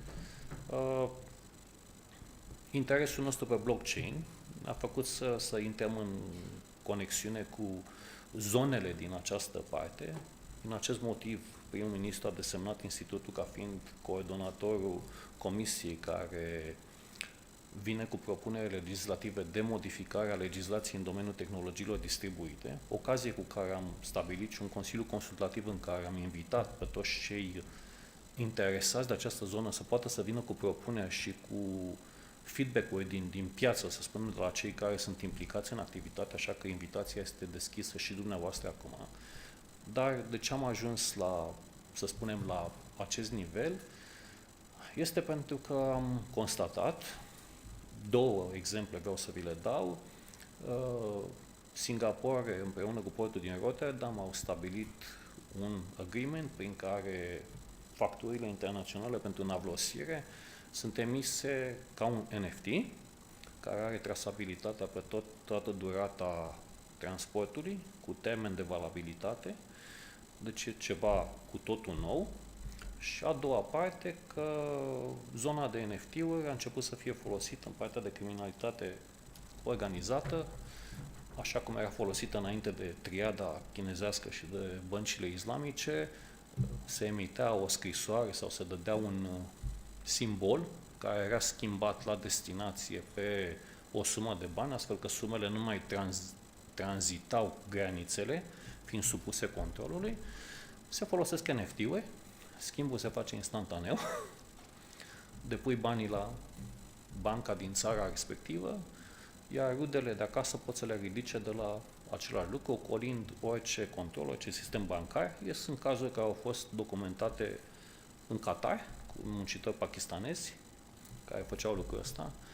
Deci, cred că va trebui să trecem într-o altă paradigmă, în ceea ce înseamnă securitatea cibernetică, pentru că zona de tehnologii distribuite și zona de noi tehnologii, modul la care au loc, să spunem, salturile calitative în ceea ce înseamnă partea de tehnologie, o să ne pună întotdeauna cu un pas în urma amenințărilor care sunt. Mulțumesc mult! Mulțumesc! Now I know that I'm staying between lunch and some last word of all the panelists. So I will ask in just 1-2 minutes to give your opinion about what should we as a society, either private or public sector or academia, do in order to give more advance in the field of cybersecurity, and how to breed new initiatives in this field. Who wants to start? Can start. I can share a mic. So I was first in the morning. I will be first to answer the questions. So, okay. So from my point of view, this is only my point of view. In order to be more relevant in this field, basically we have to do at least 3 steps. One, it's to identify at the national level what in the cybersecurity field is relevant for us as a nation. Okay. It's very important to understand that from the whole cybersecurity ecosystem, we have to select what is important for us and to make a strategy in this field. The second step is to basically make a catalog of companies and services that Romania is able to provide, and Romania will be able to support.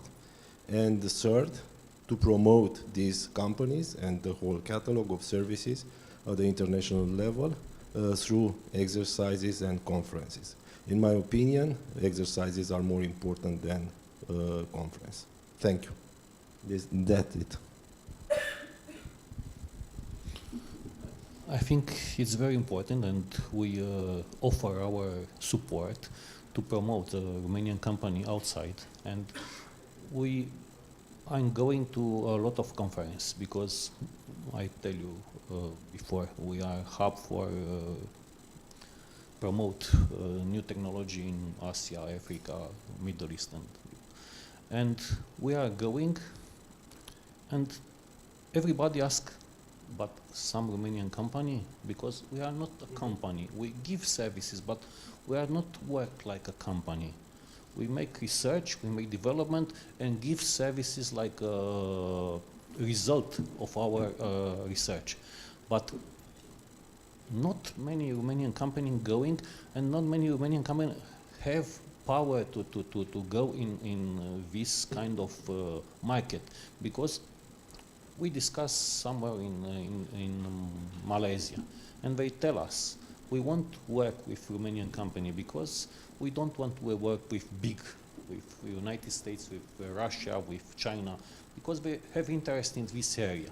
But you are from European Union, you are a medium country, we can make a good business, a true deal with you. But it's not enough Romanian company going in this area, and it's not enough Romanian company promote the services. What can do? Yeah, thank you. I will try to be short. Actually, in Romania, I think we have the experience, we have the skill set, because we have big companies here in Romania that are servicing, the 100 top Fortune companies, right? And what we need to do is just to motivate those guys working for other companies. I'm not saying that we need to impact their attrition and just teach some people, but we need to realize that we have the know-how inside the country, right? We need just to promote a culture for, be more innovative in this field, because there is a lot of places to innovate in cybersecurity. We have cloud, and that is another jungle there.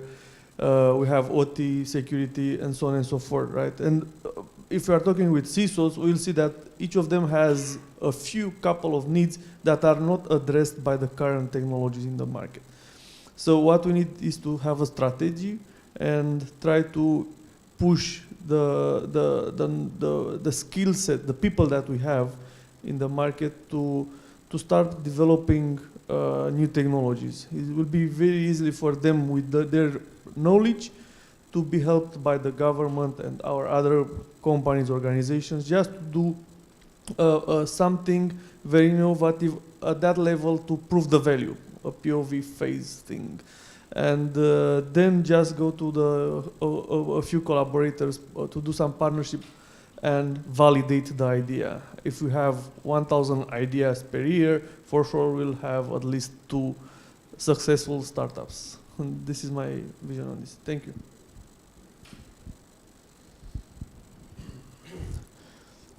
Okay, I don't have a magic recipe or something like that, but I think that we should focus on mainly on a strategic resource, and that resource is human capital, and we should focus more on the education and provide to the students and to the school and university a more modern approach to learn things. And I'm referring to for example, let's imagine that Minister of Education select the top 10 professors in Romania that are very well, that have a vocation for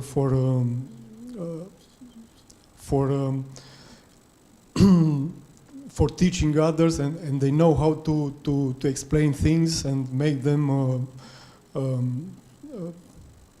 approachable. And if they have also, if for example, if we record a lot of, let's say, a couple of training or courses, and put them, make them available digital with all kinds of multimedia and interactive environment that the students would be able to interact, then those resources could be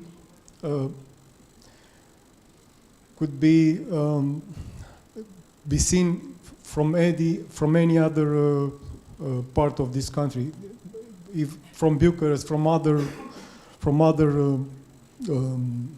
county. And the second thing that I want to emphasize is to strengthen this partnership between academia and private institution and research institution. We need more collaboration in this area, and to develop tools and software platforms that are not in silo, that are easy to are interoperable with other tools. Thank you.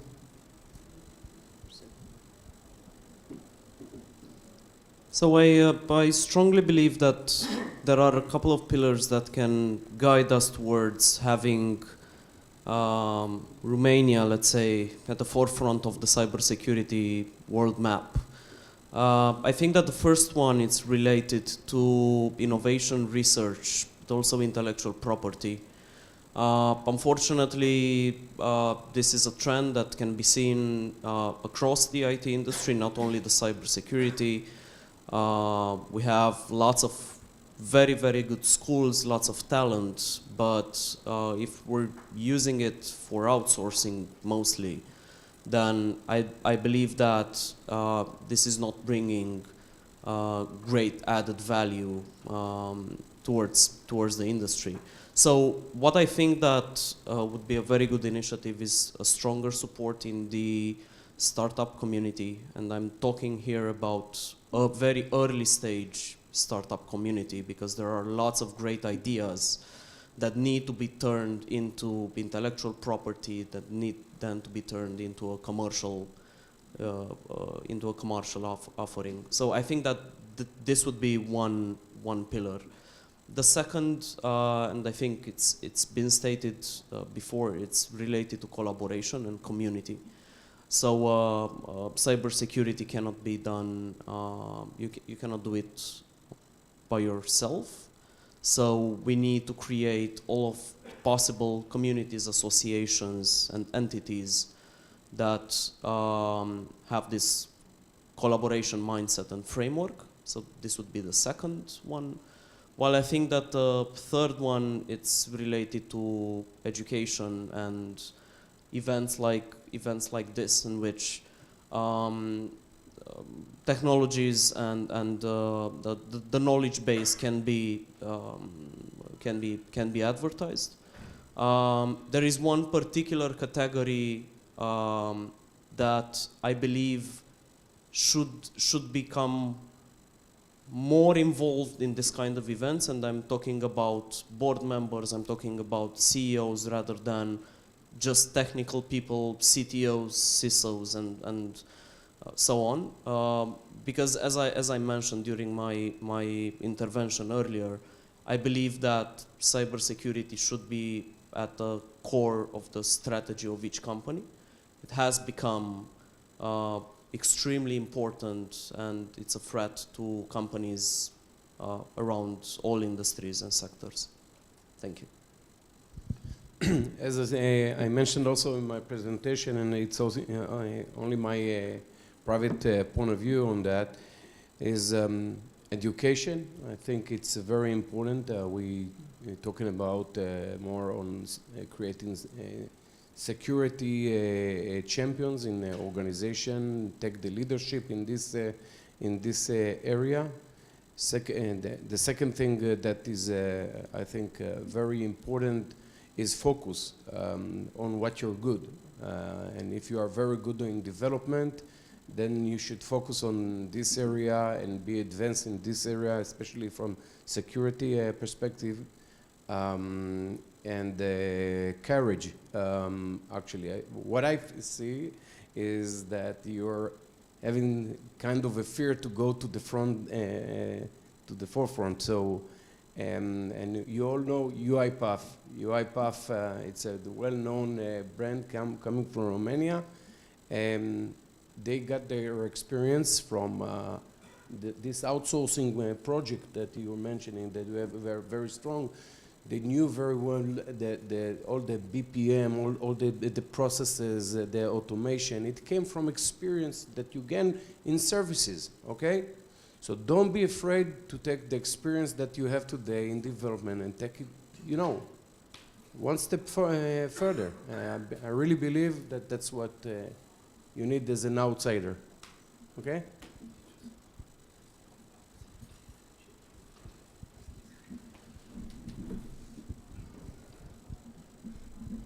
Thank you very much to all the panelists. Thank you for the room to wait so much before lunch, and I invite you all now for lunch and also for networking throughout the events. We're all probably going to be around, so please do not hesitate.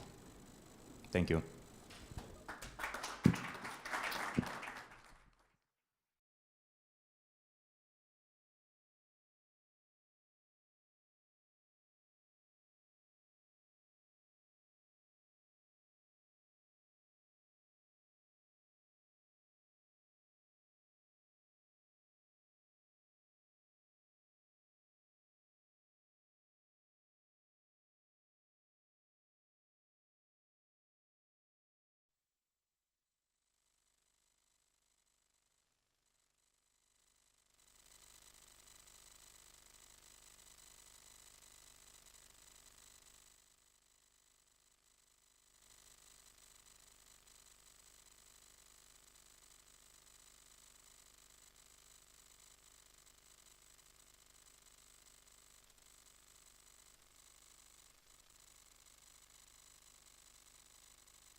Laat mijn hoofd.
It's nice to be here today.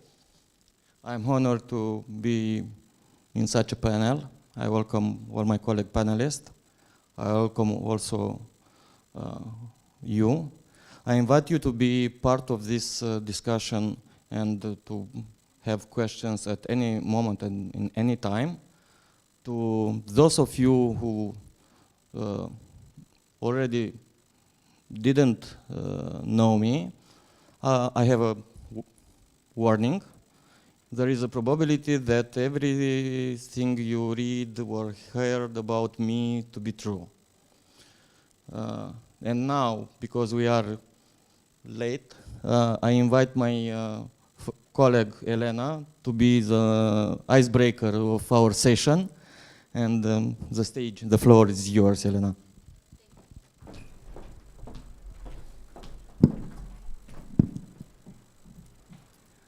Hello everybody, my name is Elena Cristian.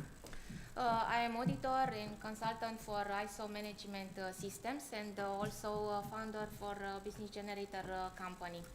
I am here with Vlad, my colleague, and together we will try to give you an overview of policies and regulation, and on the other hand, we will talk about challenges and dilemmas we are facing during information security audit. Like in the meme here, in this picture, every day we are realize that we are overloaded by the rules, by the standards, new standards and law. And too many rules lead to confusion, you know, and stress and concerns. Thank you. Because it's difficult to choose which is the more important. Okay. Now just to show you the agenda for today. So we have 4 major topics. First one is the context of application of policies and regulation in cybersecurity. The second topic is analysis of dilemma in cybersecurity for different sector of activities for different companies that need to protect their data, their core business.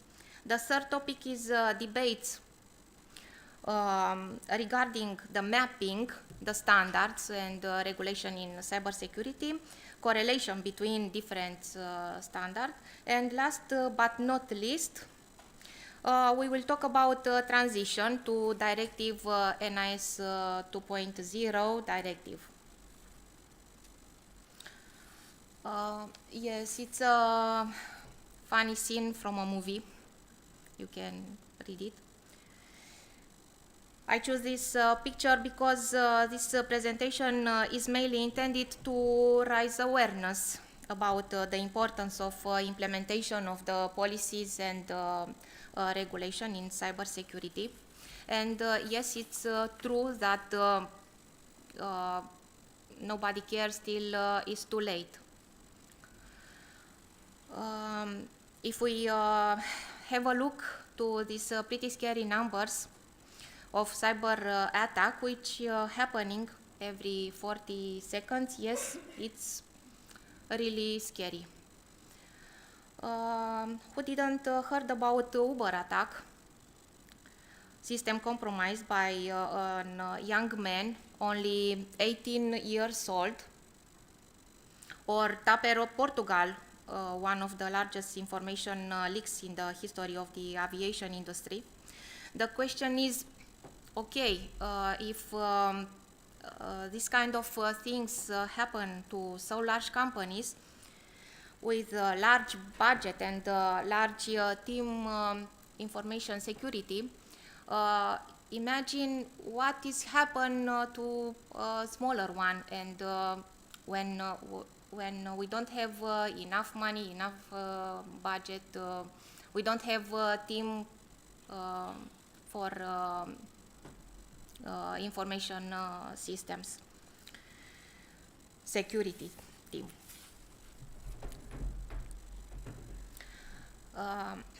Dilemmas in cybersecurity based on our experience.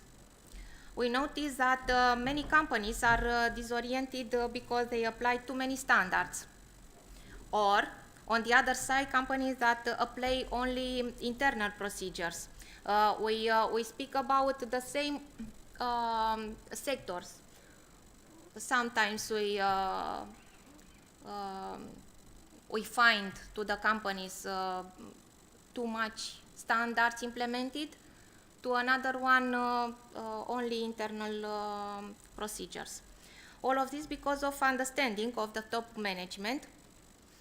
So basically we need to have first of all the support of top management. They need to understand the importance of implementation of these procedures and reglementation.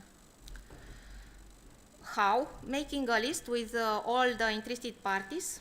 This could be your clients, suppliers, partners, government agency, because of course your clients are interested in how you are keeping their information safe. Next step, you need to identify the requirements in order to comply with all of this. You have to define the scope of implementation. What data do we have to protect, and the last but not least, the core idea for risk assessment. Risk assessment is very important for implementation all this legislation. And here I speak not only NIS, the directive, or 27,000 standard, or whatever. Our data represent the most valuable asset for our organization and need to protect. Okay, if you lose data, you lose business, you lose clients, you lose information, and you need to pay attention to, first of all, to your data. For instance, if, for example, you think something is free, is not free, you pay with your data, with your name. For example, for instance, when you download from Google a file, you put there, you pay, and because you put there your name, surname, address, phone. NIST and ENISA have identified 5 key functions necessary for protection digital assets. We speak about identify, protect, detect, respond, and recover. Identify, that means risk minimize, protect, design safeguards to limit the impact, detect, implement activities to identify the event, respond, take appropriate action and learn of the event, and recover, plan for resilience. You need to have all of these procedures implemented in your company. Yes, let's move on. This nice picture where the manager spent money and realized that that the team is too busy to use it. Why? Because maybe they didn't have a risk assessment where you can, where important thing is to have which controls you will apply, who is going to implement, in which time frame, deadline, what is the budget, what other resources are needed, and so on. Okay. Now, as I mentioned before, one of the crucial things to know in order to have a successful project, you need to know exactly what's ahead to you. To have a visibility, first of all, what data to protect, what data we are storing, how can protect this data. It's normal to have this. Okay, implement this. I put it here in this slide. For instance, for a company with a low-medium budget, you can use free defense guidance, for instance, CIS security control, NIST, and you can implement manually. And for medium and large budget, use benchmark with automatically verified compliance. This is implement all of these controls represent most of your time and most of your money. Good. Here I put it. This is about the frameworks of information security. First is ISO 27000. It's a big family of standards. It's a huge, massive standard frameworks, which were created for build and maintain secure network. CIS controls. Vlad, my colleague, will talk about CIS controls. NIST Cybersecurity is a framework for improving critical information security. COBIT, Mr. Professor Radi Munteanu can talk about this standard. Yes. PCI DSS, Payment Cards Industry Data Security Standard. And the list can ITIL, Information Technology Infrastructure Library, and so on. Here we have a map with all 11 cyber security domains.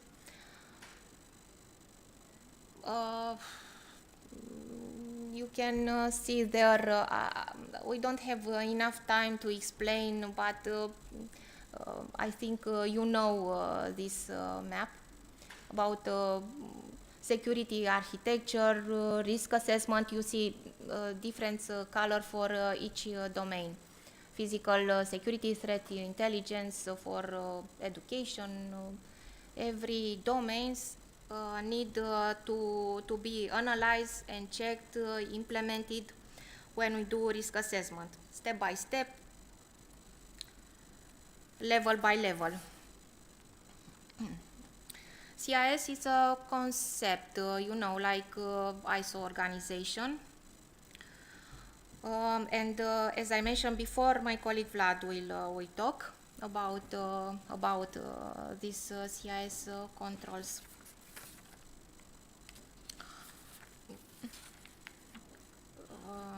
To implement a new standard, for example, if you have this mapping to start with this map, criteria from CIS controls, you can have the traceability for each criteria from 27,000, for example. Security management systems, and check in relationship with the new one. It's not very complicated. Okay, you everybody, I think you know the Network Information Security NIS directive was adopted in all 28 European Union member state in the first was the first law in cybersecurity 362, and covers two types of companies: operators in energy, transportation, healthcare sectors, and for digital service providers. NIS, the new one, NIS 2.0 directive. It's basically for doing the improvement in I think, in the old one. And Mr. Professor Adi Munteanu will talk about this directive, or Mr. Vangelios. So basically, for doing a point for improvement, I think it's important to implement training and raise awareness program. Important also are human resources and of course to have a budget. And in conclusion, the main takeaway, we are not, we don't want to reinvent the wheel. We need to apply any standard, and any standard is better than nothing. And start with mapping. If you have some internal rules, you can map and try to make mapping, to make a correlation between the criteria from the standard. Thank you. These are some links from our courses. And now I want to invite here, the floor is yours, Vlad, my colleague. Thank you. Thank you.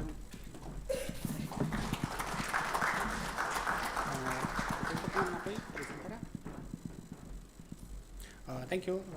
Thank you, Elena. My name is Vlad Beloiu.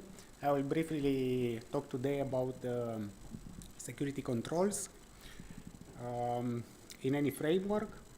So basically the security controls are small objectives that we need to implement in order to achieve our main objective, to keep our data safe and secure. And all these controls span over many areas of cybersecurity.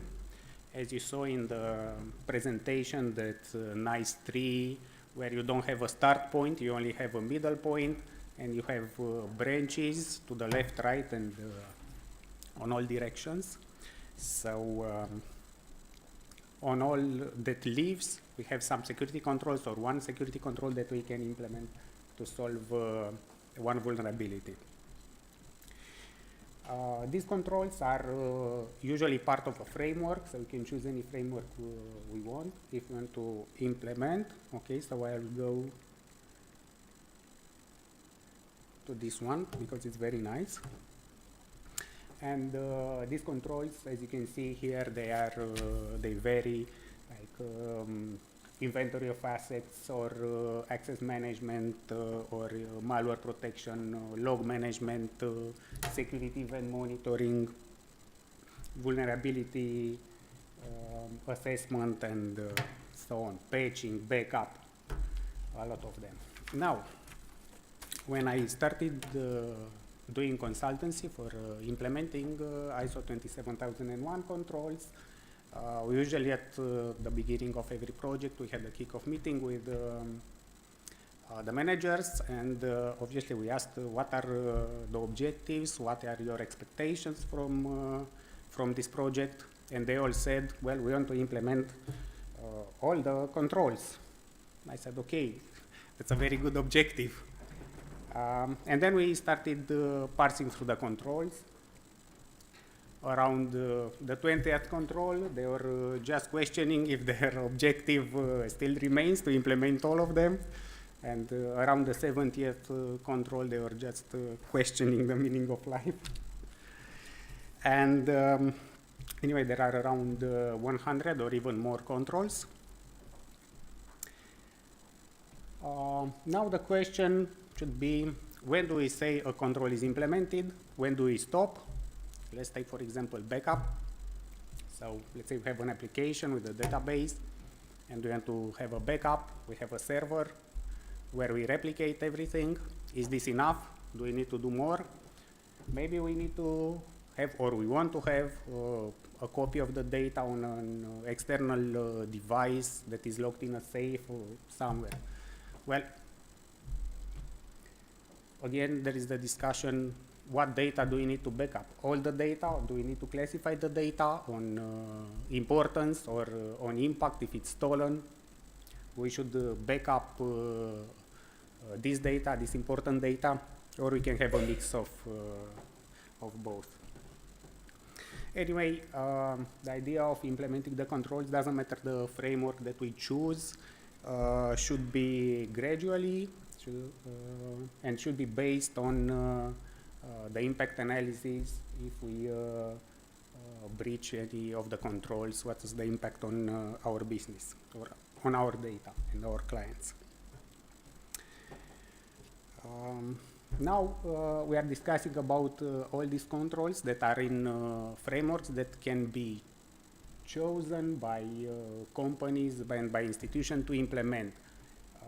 Now we see that they are moving towards regulations and to legislation. So the legislation started to have these controls as mandatory, which it will change a little bit of the perspective, because let's say if you want to implement ISO 27001 controls, you can choose which controls you want to implement. But if they are put in the legislation and you need to respect the legislation, you cannot choose. All of them are mandatory. Okay, I think this is all.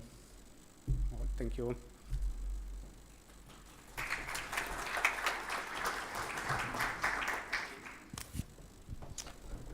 Because I'm the host, I send the ping from localhost to network address and I ask there are any questions? No? So, should we go in the online now with our panelist Evangelos? Hi Evangelos, be my guest. Hello, can you hear me? Yeah. Okay, so hello everyone, it's very nice to be here. Let me just put the presentation up.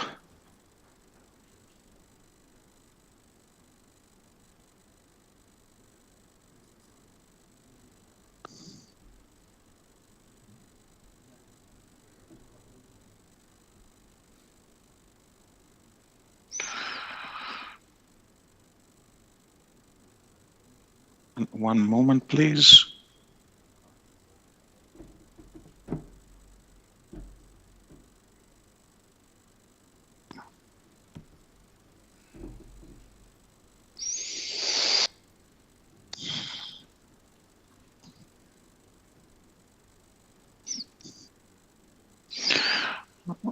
Okay, I will share my entire screen. Doesn't find the PowerPoint. Okay, can you see my screen?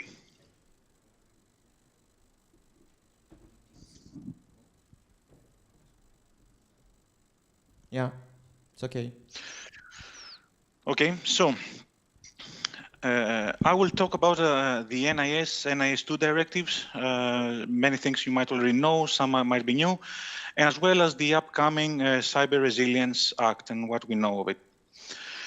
So, the NIS and the NIS2 directives, a little bit of history. Now, in 2008 was the European Critical Infrastructure Directive that aimed to define and designate critical infrastructure in the EU. In 2010, there was the Stuxnet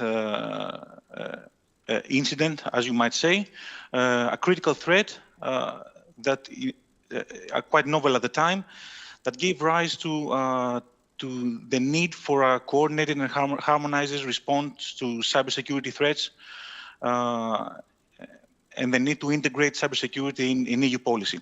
So this set the foundation for the discussions for the NIS, for the first NIS directive, which was, let's say, approved in 2016. Now, in 2017, there were more proposals related to cybersecurity.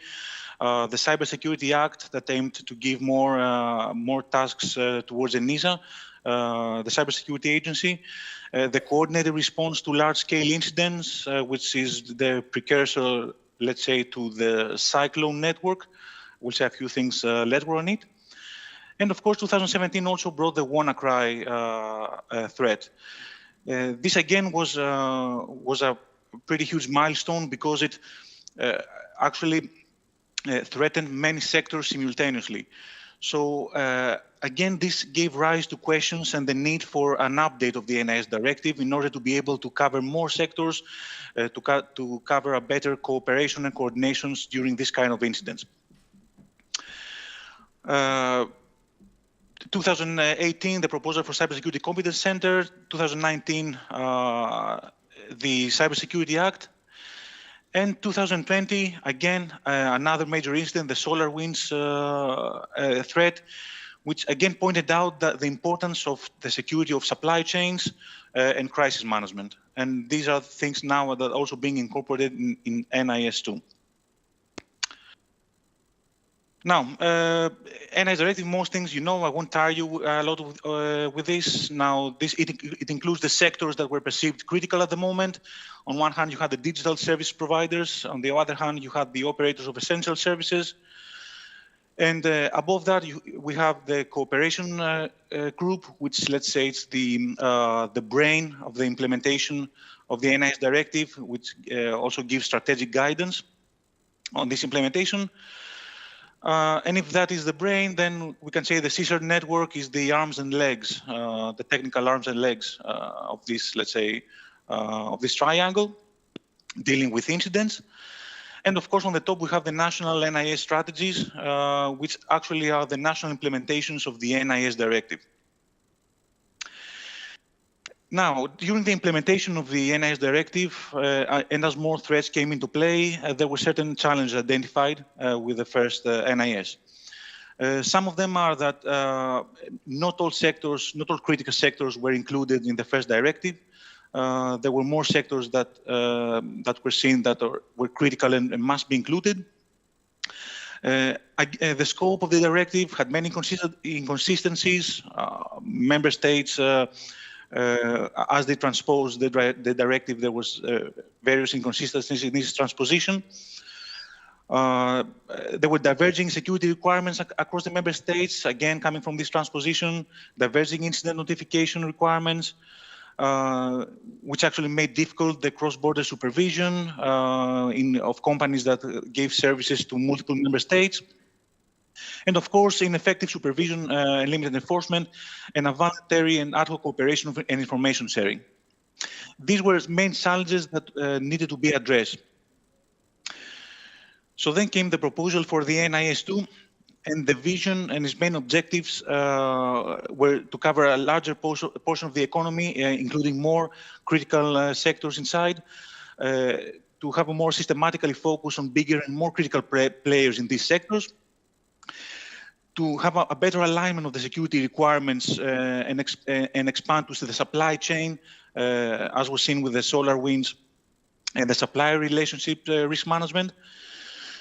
It also aimed to streamline the incident obligations, align the provisions and national supervision and enforcement of this directive, and of course improve the operational collaboration in cases of cross-border incidents and the big crisis.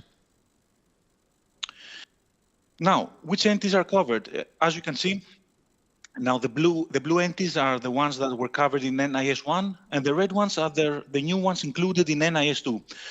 So you can see there are a lot of new sectors that are coming into the scope of the NIS directive, which on the one hand is a good thing. We cover more sectors with cybersecurity now, but it brings also big challenges in the definition and identification of the entities in these sectors. Now you can see just a sample. We have also now a space, public administrators, chemicals, waste management, manufacturing, etc. Now a bit on the main pillars for NIS2. The first pillar wants to increase member state capabilities with a better identification of national authorities, a better definition of national strategies, and the coordinated vulnerability disclosure and crisis management frameworks. And so have a solid way to have coordinated vulnerability disclosure and crisis management. The second pillar was to improve, let's say, the risk assessment. So give accountability for the top management of entities for non-compliance with cybersecurity. Broaden the definition of security measures for companies, and improve incident notification for these entities. And of course, introduce the European cybersecurity certification schemes to improve the trust into European products. And finally, improve the cooperation information exchange, the last pillar. So we have again improve cooperation group management in the implementation of the NIS directive.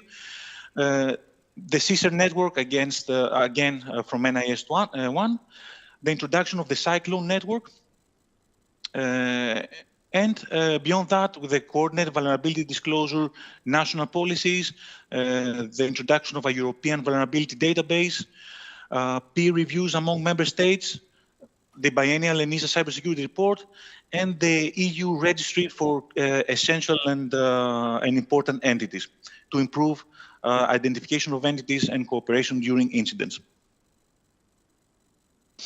And before we close for NIS and NIS2, a little bit on the Cyclone, the Cyclone network.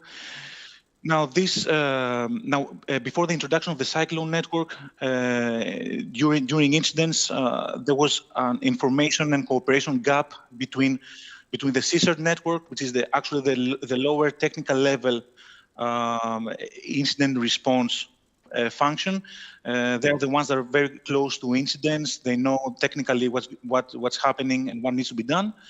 And the upper, let's say, strategic and political level that needs to take decisions in case of incident. So there was a huge gap in there regarding information sharing and cooperation. So the Cyclone network came to, let's say, to fill in this gap, to be the operation level coordination and support actually the coordination management in case of large-scale cross-border incidents, and ensure the regular information exchange between member states in case of these incidents, and EU institutions, bodies, and agencies. So it came in there, let's say, to be the link between the lower technical level, the CSERs that actually know what's going on in case of an incident, and the political level, the member states that need to take decisions in case of incidents. And now the rest here, now the blue OLEX, the size OPEX, these are exercises that take place regularly in order to ensure the operation of the standard operating procedures among these bodies. Now this is a bit about the first and the second NIS directives, and now a little bit about the upcoming Cyber Resilience Act. Now the Cyber Resilience Act basically is to digital products what the NIS is to services. So it aims to bring cybersecurity among among products with digital elements. So what does it bring? It brings new rules in order to place new products in the market, products with digital elements, and ensure that there is cybersecurity baked into these products. There are now essential requirements. Actually, there will be, with the CRA, essential requirements for the design, development, and production of these digital products. Essential requirements for the vulnerability handling of these products. So throughout the life cycle of these products, vulnerability handling should be thought of and be actually there. And brings new rules on market surveillance in the cybersecurity of these products and the enforcement of these requirements. Now, the CRA proposal was published by the Commission in September, and now here at the bottom, just some perceived impact of bringing these common requirements to market. Now, as you can see, there's a perceived reduction in compliance cost, above 50%. This is what the member states think the CRA will bring. a reduction in risk mitigation costs, and of course a major reduction in security incidents. Now we all know, as the digital products, are hugely increased in the markets. You know how important it is. We have, cameras. We have, thermostats in nuclear power plants. Everything will be covered by the CRA. Now, what about these essential requirements that that's mentioning? Some essential requirements here that will need to be baked into these digital products. For example, properly installed and maintained. These products should be properly installed and maintained, and used for the intended purpose, and be regularly updated. As said before, the security by design should be in place. Security should be baked right into the products from the conception phase. When these products are delivered to market, this should happen without any known vulnerabilities. Wherever there is default configuration, this should be hardened and secured. The access control, again, it should be hardened. The attack surface should be as limited as possible, and there should be a secure update capability in these digital products, and other minor essential product requirements. Now, what are the obligations for manufacturers? Now, as said before, the vulnerability handling should be in place. So throughout the life cycle of these digital products, they should take care that vulnerability handling, detection, and remediation is in place. So wherever you have code inside a product or using open source libraries, you have to make sure that these are without vulnerabilities and properly patched when needed. Moreover, we have the undertaking product cybersecurity risk assessment. So there should be risk assessment taking place. There should be proper documentation in place, and any due diligence for any third-party components used. Again, open source libraries, hardware components, anything that might put cybersecurity risk into these products. And of course, it brings reporting obligations for any actively exploited vulnerabilities, incidents, or any other impact on products within digital elements. So these are some of the obligations for manufacturers that the Cyber Resilience Act aims to bring into the market. And finally, what is the ENISA's role in this Cyber Resilience Act as foreseen inside the proposed text? ENISA, the aim is to receive notifications on any actively exploited vulnerabilities and incidents, to forward these notifications to the CISR network and member states' single point of contact, to inform market surveillance authorities on these vulnerabilities that are discovered, to draft a biennial technical report on these emerging trends and cybersecurity risks, to have joint activities, to conduct joint activities with market surveillance authorities, based again on indications of non-compliance of products to the CRA. Identify categories of products for simultaneous coordinated control actions. These are the so-called sweeps inside the CRA, which are control actions against group of products where there's indication that there's non-compliance with the CRA. And upon request, conduct evaluations on specific products with digital elements, where there is perceived that there is a significant cybersecurity risk. So these are some of the tasks that the CRA aims to bring for ENISA.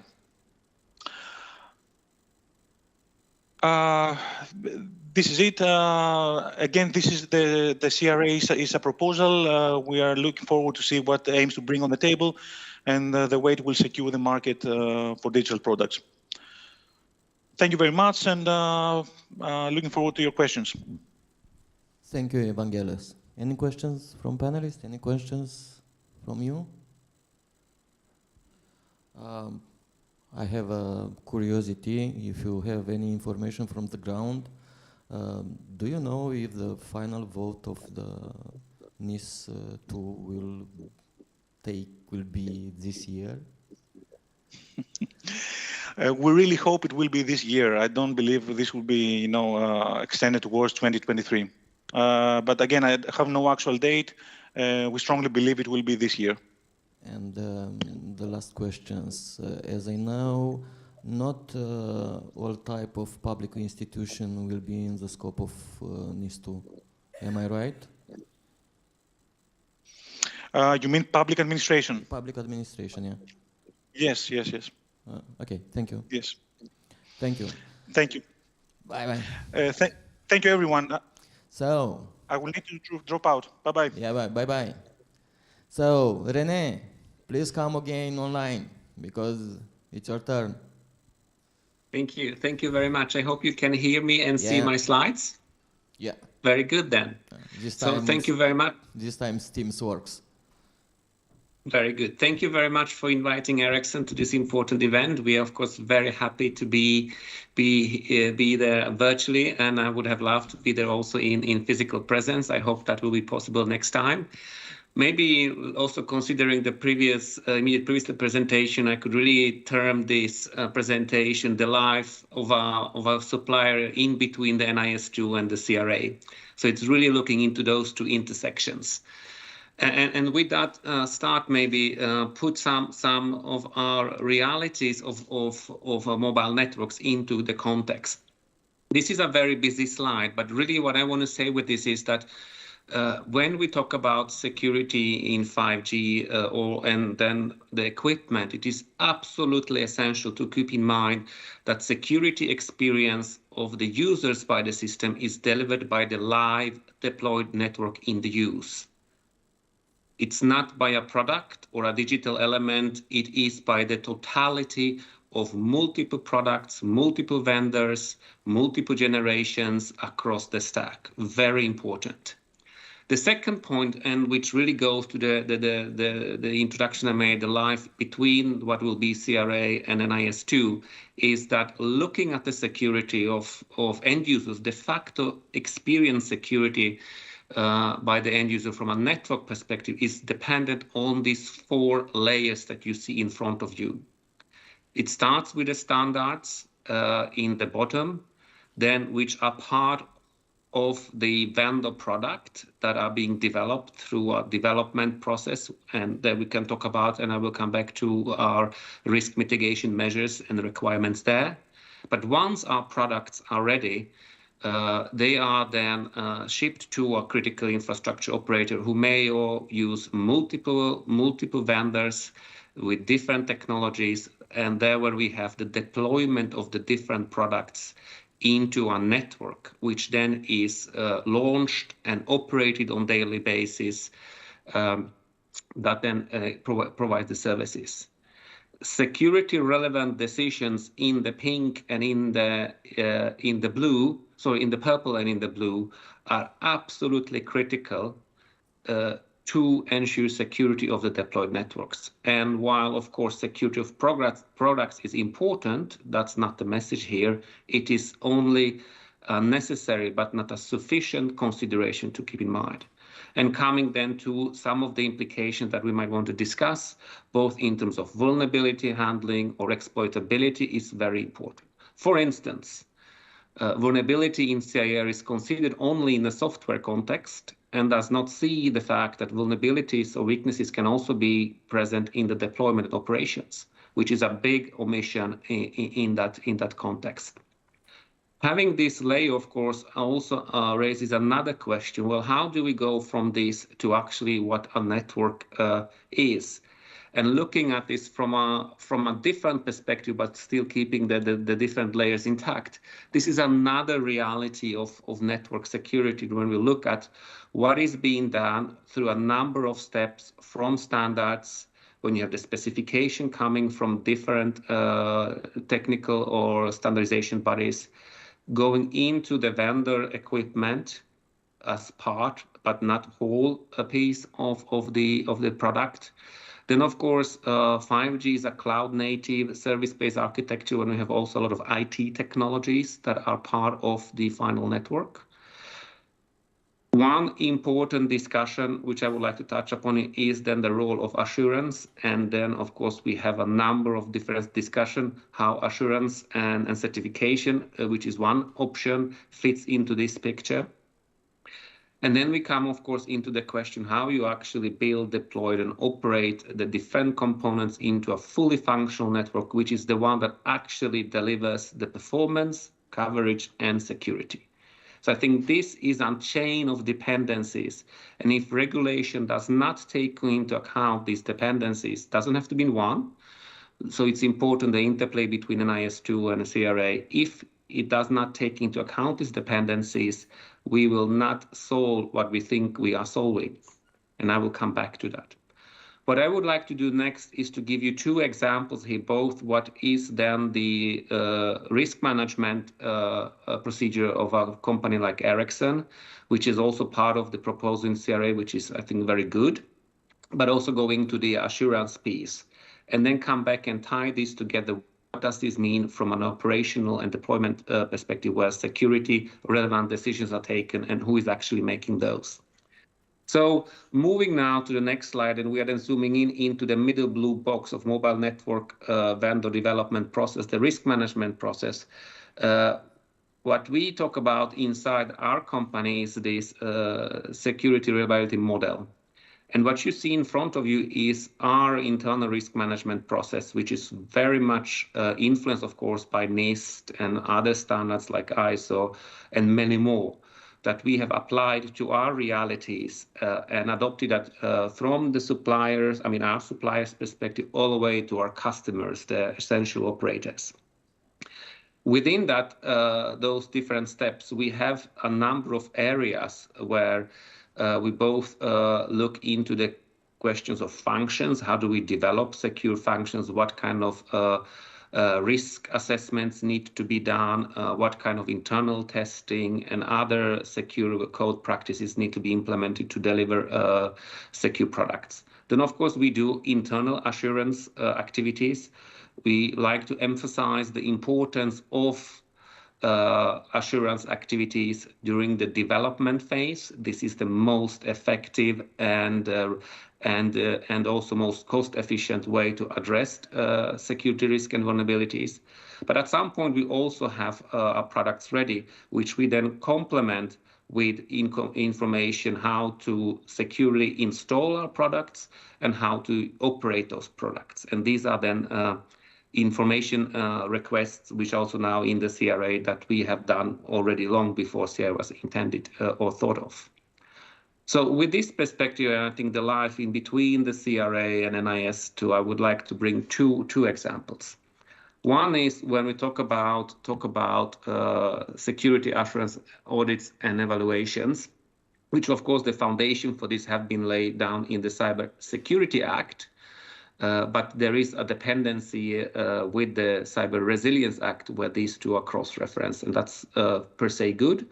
But on substantive level, what we would like to also highlight it, given that assurance is only one aspect of security of deployed network, and it has never been intended to be on a silver bullet for everything, that's the first point. But the second is, and goes back to these dependencies of the layers you saw on the first picture, is that because 5G enables a number of different use cases which are derived from the deployed network and the different products that are being configured and functions implemented, there is an important dependency to think about the deployment and operation as part of the security of the network.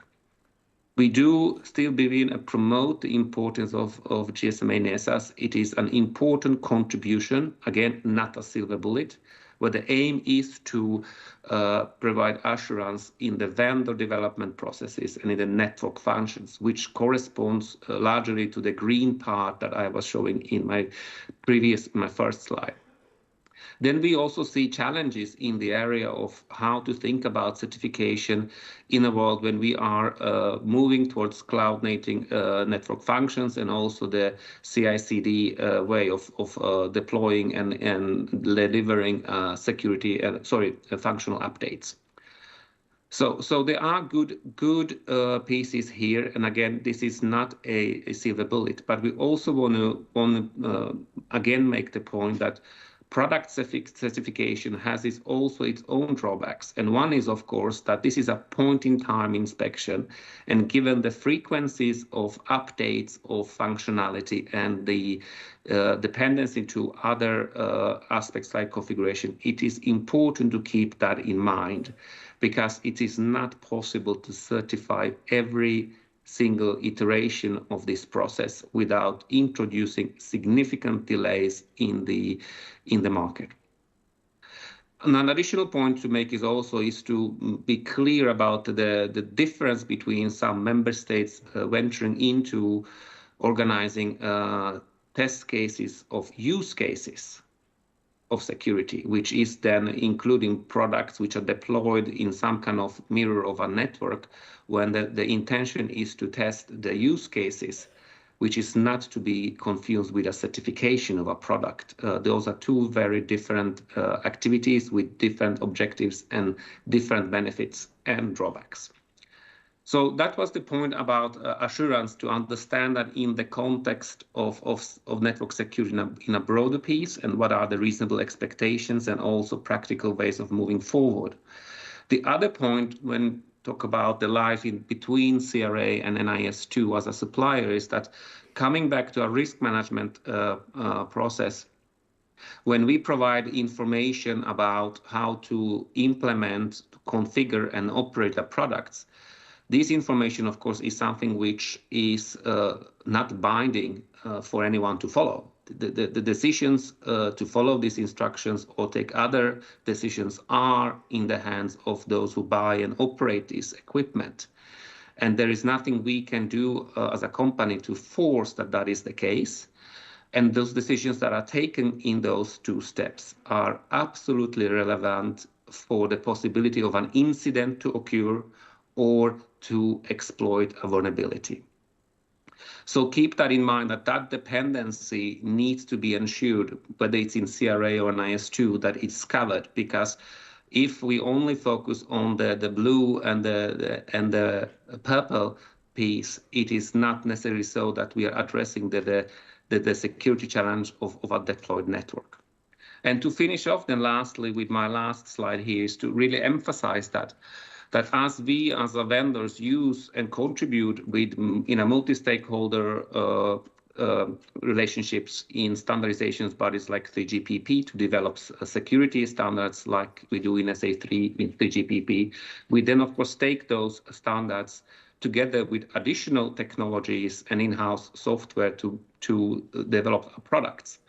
And here, of course, security by design and risk assessment and things that have been mentioned in CER are very welcome, and we think those are very good ideas. But to believe that this is where the challenge ends to ensure the security of our deployed network, it is very important to keep on the two layers at the top, the deployment and operations. And this is, of course, where CRA does not have any tools to do anything about. And the question, of course, is to what extent NIS2 will be of value there. So these are maybe some of the very important observation. And to finish off, also looking at the presentation from the previous speaker, how one single word of change can make a world of difference.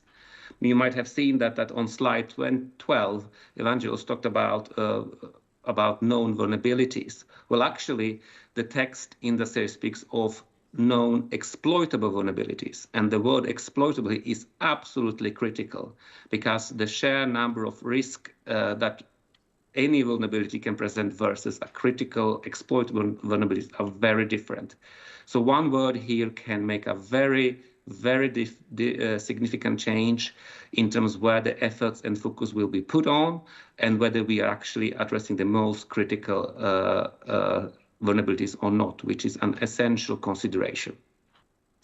I think I will stop here and see if there are any questions from the audience. Please, any questions?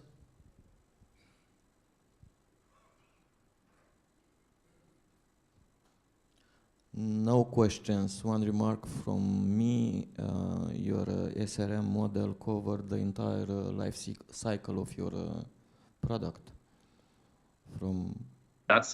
That's correct. Yes. Thank you. Thank you, Ren. So, we'll go.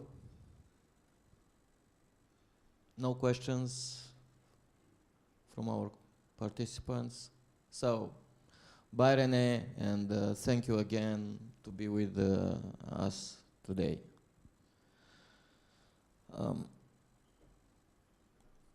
We have a hack, and we decide.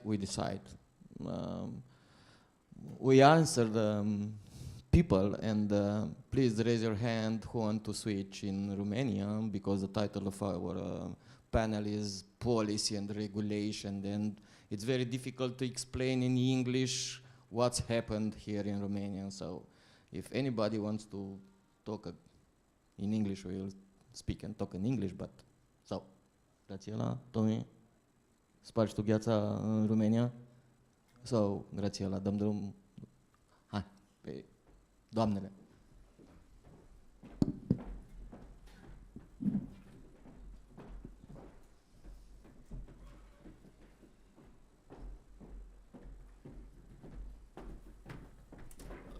Fac un anunț acum pe care trebuia să-l fac la sfârșit, dar s-ar putea să uit. Nu părăsiți sala pentru că la și jumătate este lunch-ul. Da, adică măcar mai rămâneți până la și jumătate. Știu că ai zis că vorbim în românește, dar facem conversația în românește.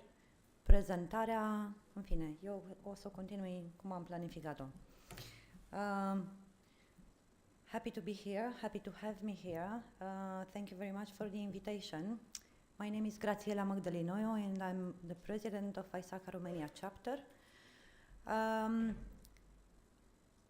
And I prepared a couple of slides to share them with you today. Initially, the invitation was to be part of the panel, and for me a panel means, a conversation, questions and answers and challenges and surprises. But understanding that I need to prepare something, I started to think how to choose or which information to choose to share it with you in 10 minutes. And it was very funny that after a small preparation or a thorough preparation, Adrian told me, look, let's drop the presentations, we will have a conversation. But I said, look, I have a presentation, I have a couple of slides to share them with you. However, another idea I had prior starting effectively the talk is not really a presentation. I was thinking, it is the last panel from a 2 days conference. Probably it is very complicated to come to you with something extraordinary new or surprising. But this is the bad part. And the good part, however, it is that it might be the case to have the chance and the opportunity to highlight different aspects already discussed the other days. And it's not like the repetition is the great thing in this universe, but it's good for our conclusions and awareness in general about our opportunities after this conference. Because somehow I guess we won't find final responses or we can't plan or have the final conclusions those days.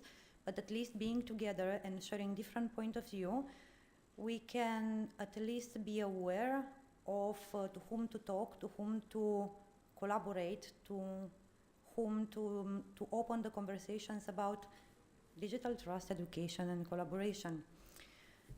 Somehow it was, and with this I will start my short talk. I will try to be very fast because I'm concerned about the time as well. Initially, I thought I can't discuss or I can't propose to you to discuss exclusively about a piece of legislation or just a small, the title of the panel today. And why this happens because somehow the topic incorporates as well things like details or aspects related to education, aspects related to collaboration. For example, if we are taking the National Cybersecurity Strategy, you will find there the technological piece, you'll find there also the cultural aspect, the educational aspect. So the idea should be to see this topic as broad as possible. So that's why digital trust, education and collaboration, I thought we can see them as three main pillars. We will find them in any topic we will start to discuss since today or until today or even today.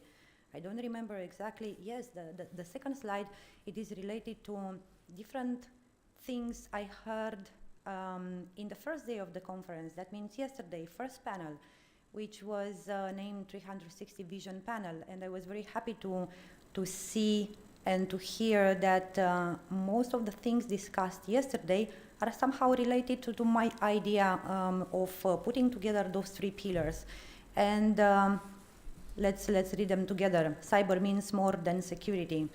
Better, we need better cyber hygiene and cyber culture. More specialists to train the students. This is a topic related to the education. Cyber education programs. Yes, these cyber education programs in 20 universities and 8 high schools. I will come back when we will reach the slide with the education part.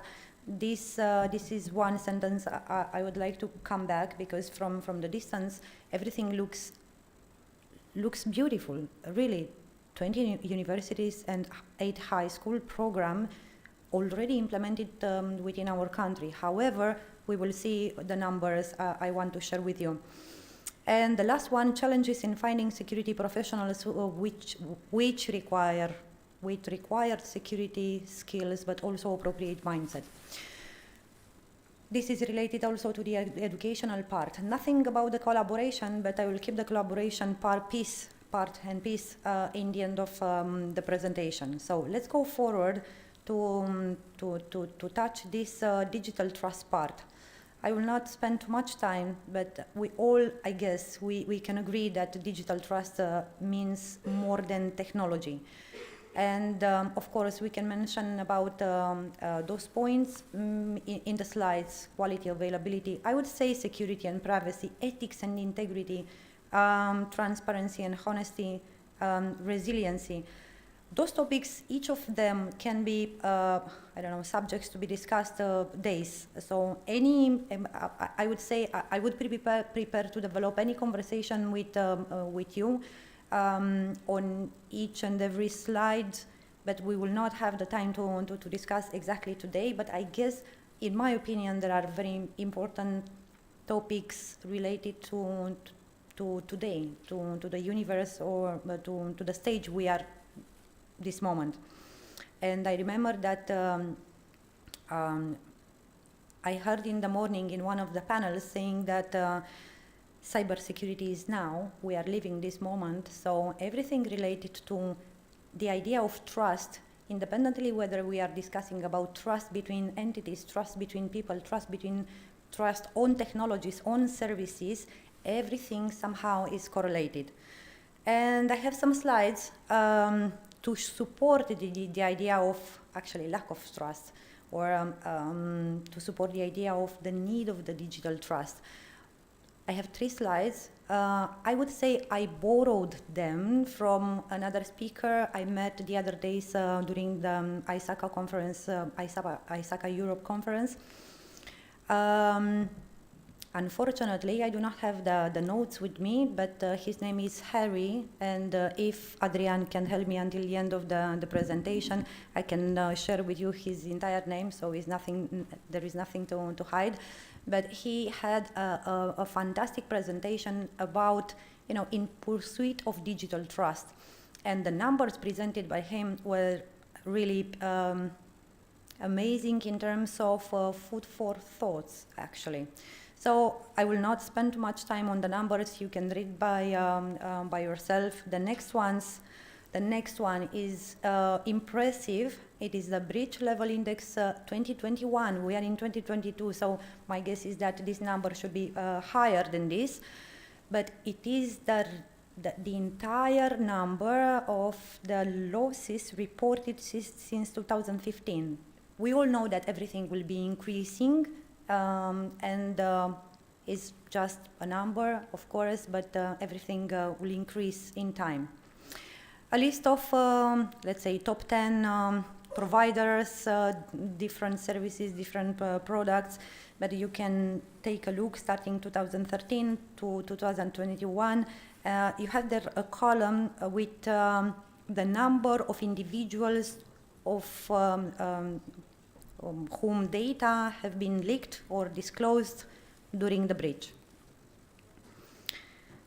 Now, the link to the next link to the education, the link to the education.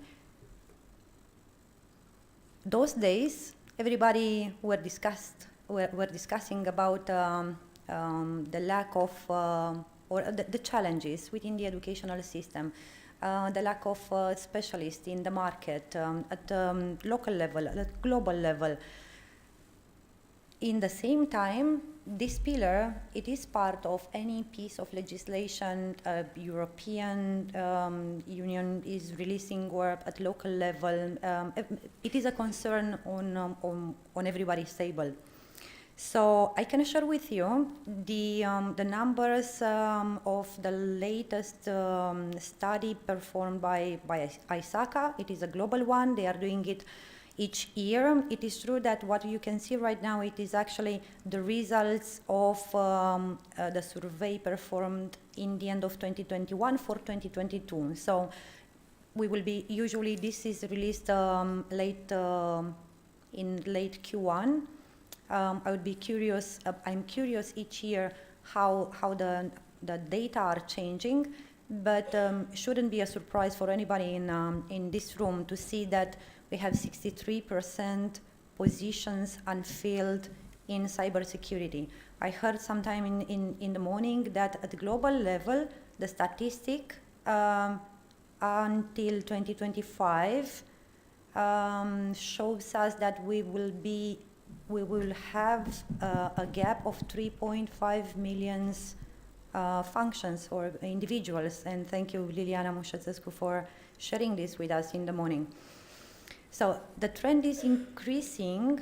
Why am I putting those things together? Because as long as we are not, or in general, the community does not put the effort together with all the other players in order to ensure that we can support the high request of such specialists in the market, the challenge we will face will be much more stronger and much more higher during the time. The last point on the 52%, it might be a separate conversation whether people would like or are looking for individuals who have already a degree, a university degree, or they are looking for experience, or they are looking for certifications. I would say independently of the choice, the need for the specialist in the market is there, and there are different aspects to, or different ways to tackle this. I wanted to highlight with this slide, and I guess it is the last one on education. Of course, again, it is not something new, but I remember the other days also in the panel with the education, where our colleague Sebastian Pitei was moderating. He was pointing out as well the idea of this holistic approach when we are referring to the education of the specialists in security or in cybersecurity. We can't anymore see or expect from those kind of specialists to have only technical skills, and as you can see, the numbers are taken out from the same study of ISACA, and it is surprising to see that on the first line we have soft skills. That means anything else than technology or security. But of course, all the other parts are very important. But for me, it was surprising to see on the top 3. It used to be for the last years in the top 10, but not on the first level. And cloud computing is on the rise, as you would expect. Another topic might be to be discussed about why cybersecurity professionals are leaving, and I guess this point was also touched by some other great speakers those days. And I guess which one? Poor financial limit and promotion, high work stress levels. This is one of the most present criteria or challenge security specialists in the first lines are bringing it up, at least based on my understanding. And about collaboration, and hopefully I will have, I still have a couple of minutes. Collaboration, actually, I decided to keep this collaboration part in the end of my talk because this somehow is the glue of, I'm seeing it as a glue for everything. We will always have the public, the private, and the academic pillars, and we need to find a way to have a better communication. All those days, I had the opportunity to discuss with and to meet different people from different industries, and also the academic part. My takeaway from all those, let's say, informal conversations where we need to improve at least, or firstly, the communication in order to start building together. I know there are a lot of initiatives and there are a lot of programs already run or planned to be run the next years in order to address the gap in the market and to support the industries. But in the same, and everything looks beautiful. As I started with the initial slide, everything looked beautiful from the distance. As close as you get to numbers, or as close as you get with to people, to professors, to students, to people who are looking for different other specialists in the market, you feel that something is not working in the expected way, and I will leave it like this. So it is still a topic to be discussed, and hopefully those days and people being together from different industries and different pillars in this community will start to work better on this communication part. And I guess that the last thing I would like, there are two last things, I'm sorry. One is actually a very important one for, at least for ISACA Romania chapter, and it is, let me share with you, Ghid Practic pentru OSE. It was an initiative of ISACA Romania chapter together with DNSC to try to put together some thoughts around the piece of legislation, the local piece of legislation, the NIS legislation. That means we try to address different questions and different, let's say, unclarities we got, and also the NSC team got, from the perspective of how to implement all the requirements. So this guide is not really addressed to auditors. Of course, they can use it as well in order to see a point of view. And please, this has been built with 7 volunteers from ISACA in 5 months. And of course, you can imagine they have also a daily job. And I just want to say hi from me. There are 2 of them in the room. I don't know whether they would like to be in the limelight, but it was a huge effort from this small team to put together all the ideas. It was firstly related to translations of different pieces from international standards that address the sections within the guide. And also our aim was to include as well some practical examples on how to support this. I noticed Adrian took a look on the watch. Last is about what ISACA does at European level. Just 2 words. 2 months ago, an European office of ISACA has been incorporated, and this is a fantastic news exactly for this idea of collaboration.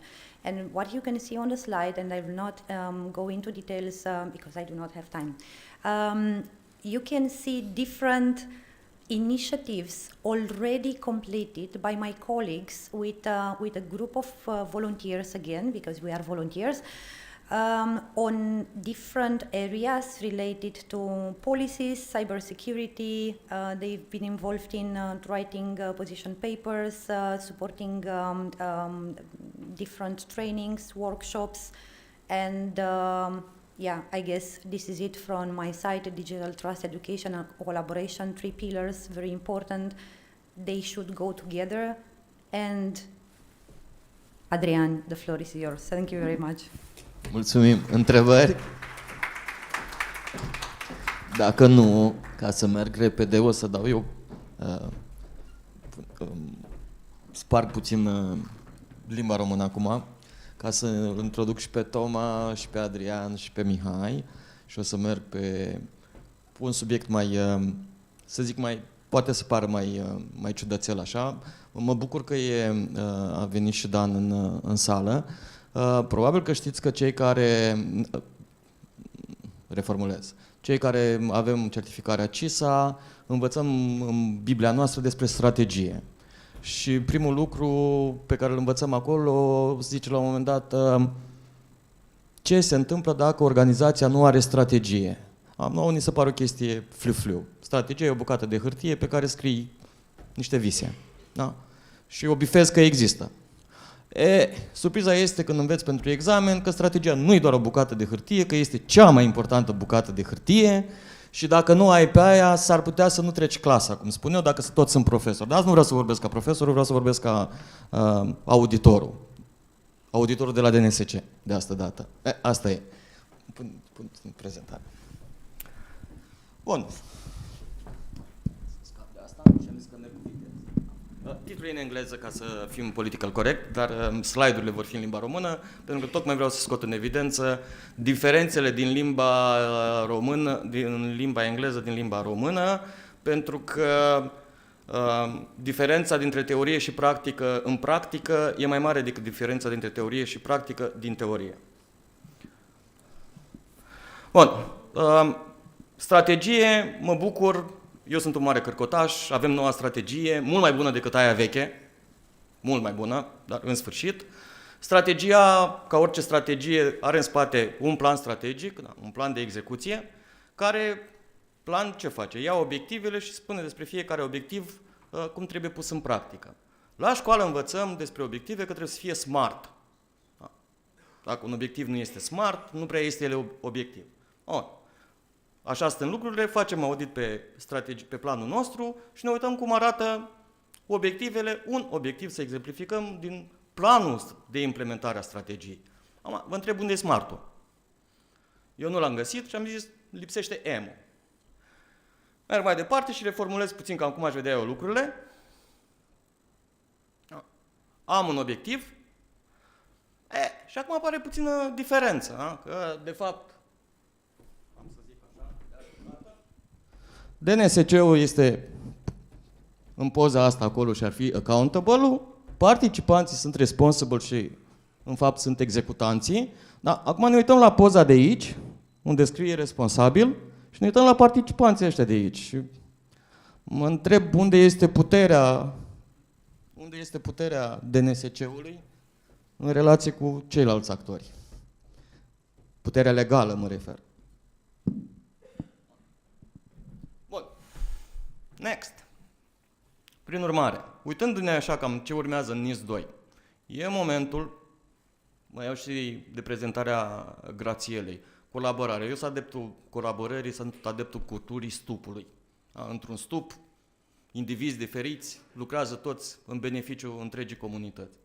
Academic, mediu privat, nu contează cine. Să avem o idee, să avem o viziune și să tragem toți la căruța aia. Am zis, așa văd eu lucrurile. Nu am pretenția să fie neapărat și corecte. Dar vin astăzi în fața dumneavoastră și spun așa. Pentru noi, în România, nu avem timpul pe care l-au avut ceilalți.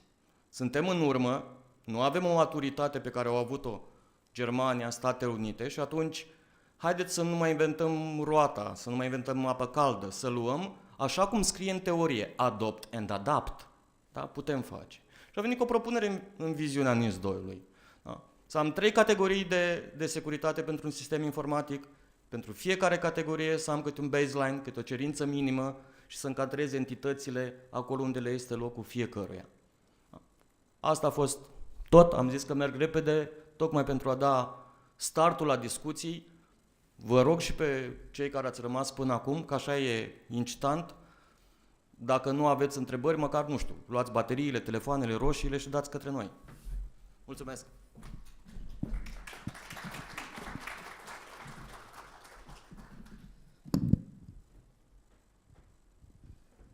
Te duci tu?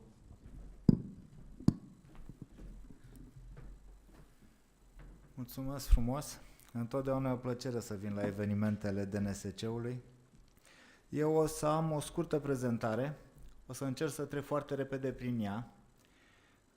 Ea e făcută în engleză, o să vorbesc în română așa cum a propus și Adrian. Pentru cei care nu știu foarte multe despre noi, avem deja 10 ani, suntem o legătură între stat și privat. Am făcut niște lucruri care sunt trecute acolo, am inițiat proiecte, am participat la reglementări, strategii, proiecte pilot, ghiduri, cursuri și așa mai departe. Cea mai dragă pentru mine este susținerea echipei României de securitate cibernetică, care a fost campioană europeană și de 2 ori vicecampioană europeană. Este cea mai frumoasă activitate dintre toate cele de acolo și o facem alături de DNSC și de Cyberint.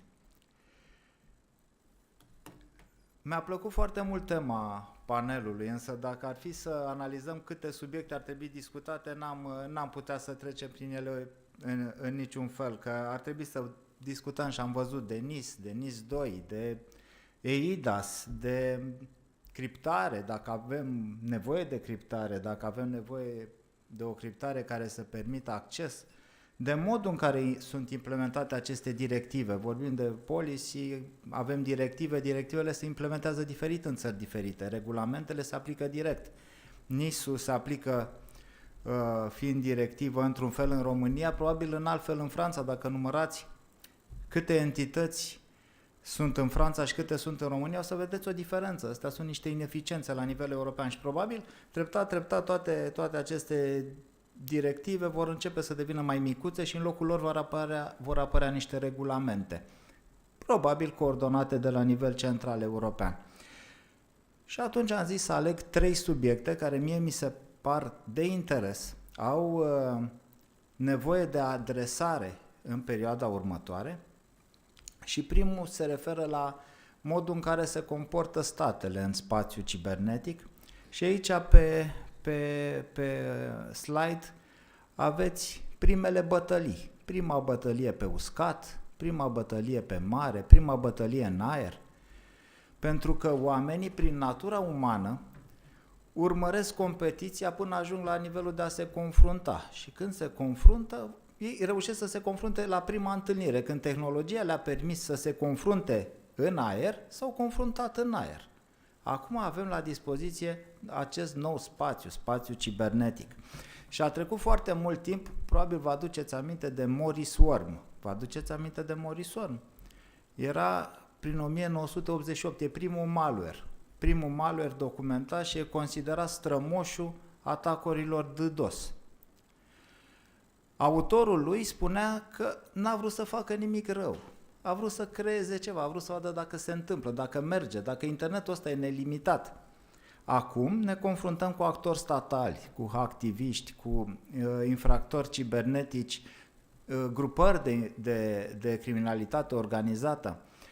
Și societatea reacționează la aceste tipuri de amenințări, încearcă să creeze niște reguli. Regulile alea sunt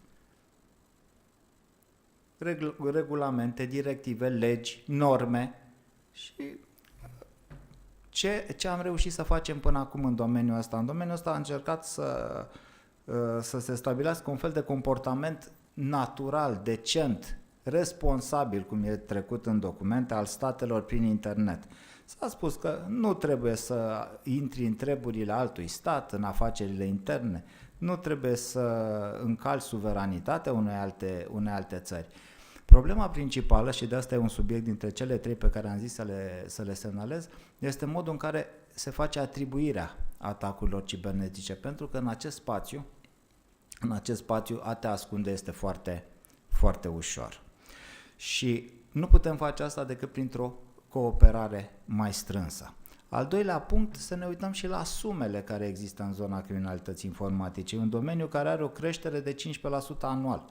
Ajunge la 10,5 trilioane în 2025 și e deja pe locul 3 în economiile mondiale după Statele Unite și China, înaintea Japoniei, Germaniei, cum se vede pe slide. Este mai profitabilă decât comerțul cu droguri, decât traficul cu droguri. Și treptat, infractori din alte domenii migrează și investesc în zona de cyber, pentru că rata de profitabilitate este foarte mare. Această rată de profitabilitate, care e undeva la 1500%, ne spune că business-ul ăsta nu se va opri în curând. Nu există un alt domeniu mai profitabil în care să-și dorească să investească, așa că infractorii cibernetici au bani, cu acei bani reușesc să atragă resurse, unele din ele știu ce fac, altele nu. Au capacitatea de a inova și de curând au început să se unească, să facă niște alianțe și desfășoară activități în comun. Ce trebuie să facem noi?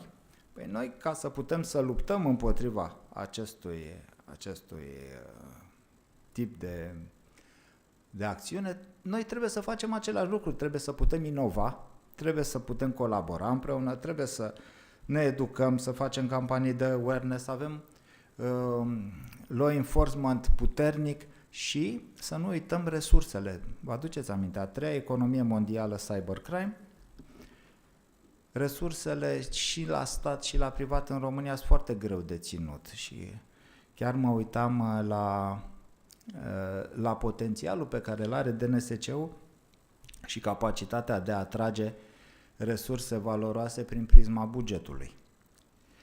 Și ultimul lucru pe care vreau să-l prezint, al treilea lucru care cred că necesită atenție în perioada următoare, este partea de propagandă și dezinformare. Și vă atrag atenția asupra acelui citat care spune că studiile arată că oamenii vor crede aproape orice dacă încep propoziția spunând că studiile arată că. Sunt 26 sau 27 de țări, regimuri autoritare care folosesc campaniile online pentru a discredita oponenții și 7 actori globali care folosesc intens mediile sociale pentru a influența și oamenii din alte țări. Dacă platformele astea ar face eforturi deosebite, probabil ar dezvolta niște roboți care să reușească să șteargă postările roboților celorlalți. Dar acest slide are un singur scop, vreau să vă arăt prima linie. După ce date există acolo, pot să ajungă până la 2 milioane de persoane care fac această activitate în unele țări. La 2 milioane e greu să-i mai scoți cu roboți. Și ca să închei și să justific și de ce consider că e o temă de interes, o să vă arăt impactul și cum poate fi folosit social media și ce găsim noi. Nu trebuie să fim actori statali sau să avem resurse deosebite. Nici nu trebuie să înțelegem foarte bine cum funcționează lucrurile astea. Acum, dacă vrei să fii hacker, nu mai trebuie să știi foarte multe. Trebuie să ai un cont, pentru că poți să cumperi un atac online. Poți să cumperi serviciile unui hacker adevărat și tu să te bucuri de roadele acelui muncii lui. Ce găsim pe internet pe zona de propagandă? Putem să cumpărăm prezența pe prima pagină de la YouTube. Putem să cumpărăm prezența pe prima pagină a fluxurilor de știri din IT, din financiar. Putem să cumpărăm 1.000.000 de vizualizări și 50.000 de like-uri cu $3.000. Sau putem să avem 25.000 de voturi la o petiție online pentru doar 2.000 și ceva de dolari. Ieftin, putem să cumpărăm telefoane. Dacă vrem să trimitem SMS-uri de pe 10.000 de numere la un concurs care să spună cine este cel mai deștept din țară, putem trimite 10.000 de SMS-uri de pe numere diferite, plătind o sumă relativ modestă. 2 studii de caz scurte și cu asta o să închei, pentru că, de fapt, efectul care poate fi produs folosind aceste instrumente cu un cost mic, acest efect disproporționat este cel care trebuie să ne convingă, trebuie să luăm niște măsuri și trebuie să fie o componentă aflată în zona centrală a realizării de politici. Este un studiu făcut de Trend Labs, este divizia de cercetare de la Trend Micro, unul dintre liderii mondiali în domeniul soluțiilor de securitate, și arată cât costă să faci un protest. Și dacă adunați acolo sumele, și arată în detaliu, nu o să stau să le prezint, se creează niște grupuri online, se cumpără niște like-uri, se cumpără niște comentarii, se trimit niște știri care sunt ulterior multiplicate de 50.000 de ori, se pun niște clipuri pe YouTube. În total, investiția este undeva la $150.000. Cu $150.000, audiența, oamenii care aud de acest lucru sunt undeva la 2 milioane, iar mobilizarea în general din social media fiind de 1%, aveți 20.000 de oameni în stradă, cu doar $150.000. Și al doilea exemplu vine din China. Ei au reușit să creeze o celebritate care nu există. Au creat un avatar, au creat un personaj și au reușit, printr-o investiție de doar $2.600, să creeze o persoană considerată vie și vedetă de peste 300.000 de oameni care o urmăreau. Acea persoană, evident, putea să spună orice își dorea făuritorul ei. Vă mulțumesc mult! Mulțumim, Toma! Dacă nu sunt întrebări, vreau să leg întrebarea mea către Adrian după prezentarea de acum. Sub o formă sau alta, Adrian, toți avem identități digitale. Suntem atât de tatuați încât e aproape imposibil să spui că undeva nu ai o identitate. Întrebarea este, cum vezi tu, din perspectiva afacerii chiar, da? Identitatea digitală, cea reală sau cea reglementată? Da, unde să ajungem?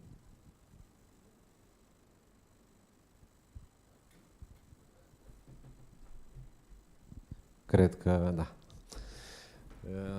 Da, e un subiect destul de interesant, cred eu, și important în același timp. Apropo, pentru că suntem pe final, cred că e bine de amintit că pe zona aceasta identităților digitale, zona serviciilor de încredere în momentul de față la nivelul Comisiei Europene, există în curs o revizie a regulamentului eIDAS 2.0, care își propune și își pune un accent deosebit pe partea aceasta de identitate electronică. Se vor introduce noi concepte ca Digital Identity Wallet, practic aplicații instalate pe device-uri mobile care să-ți permită de o manieră suficient de sigură, să zic, că nimic în lumea asta nu e sigur în afară de moarte, dar suficient de sigură astfel încât să ne putem baza pe zona aceasta de identitate digitală și în același timp să putem folosi identitățile digitale de o manieră, din nou, suficient de sigură în mediul electronic. Acum, există întotdeauna un balans între, să zicem, nivelul de securitate pe care îți dorești să-l atingi și standardele pe care trebuie să le respecti și să le implementezi ca să ajungi acolo. Și Tendințele sunt diferite. În general, în statele cu o istorie mai îndelungată în zona aceasta și, mă rog, cu multe experiențe, unele dintre ele destul de neplăcute în zona de cybercrime, există tendința aceasta de a ranforța, de a specifica mai clar care sunt standardele sau regulile pe care să le respecte diversi actori ce activează în zona aceasta de cyber sau de trust, să zicem.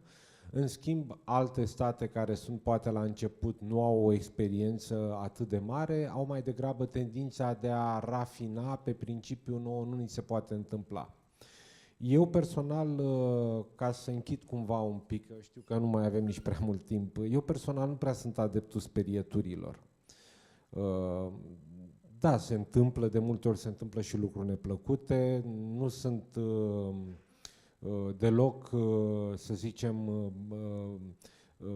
lucrurile astea neplăcute nu fac bine, poate de multe ori nici reputației, nici business-ului, dar cred că mult mai important este să încercăm să investim în educație. Și educația nu înseamnă acea educație făcută iarăși, e și aceea bună, de când nimic e bună în universități sau, nu știu, la locul de muncă. Trebuie să începem cu o educație din cât mai devreme, cât mai curând.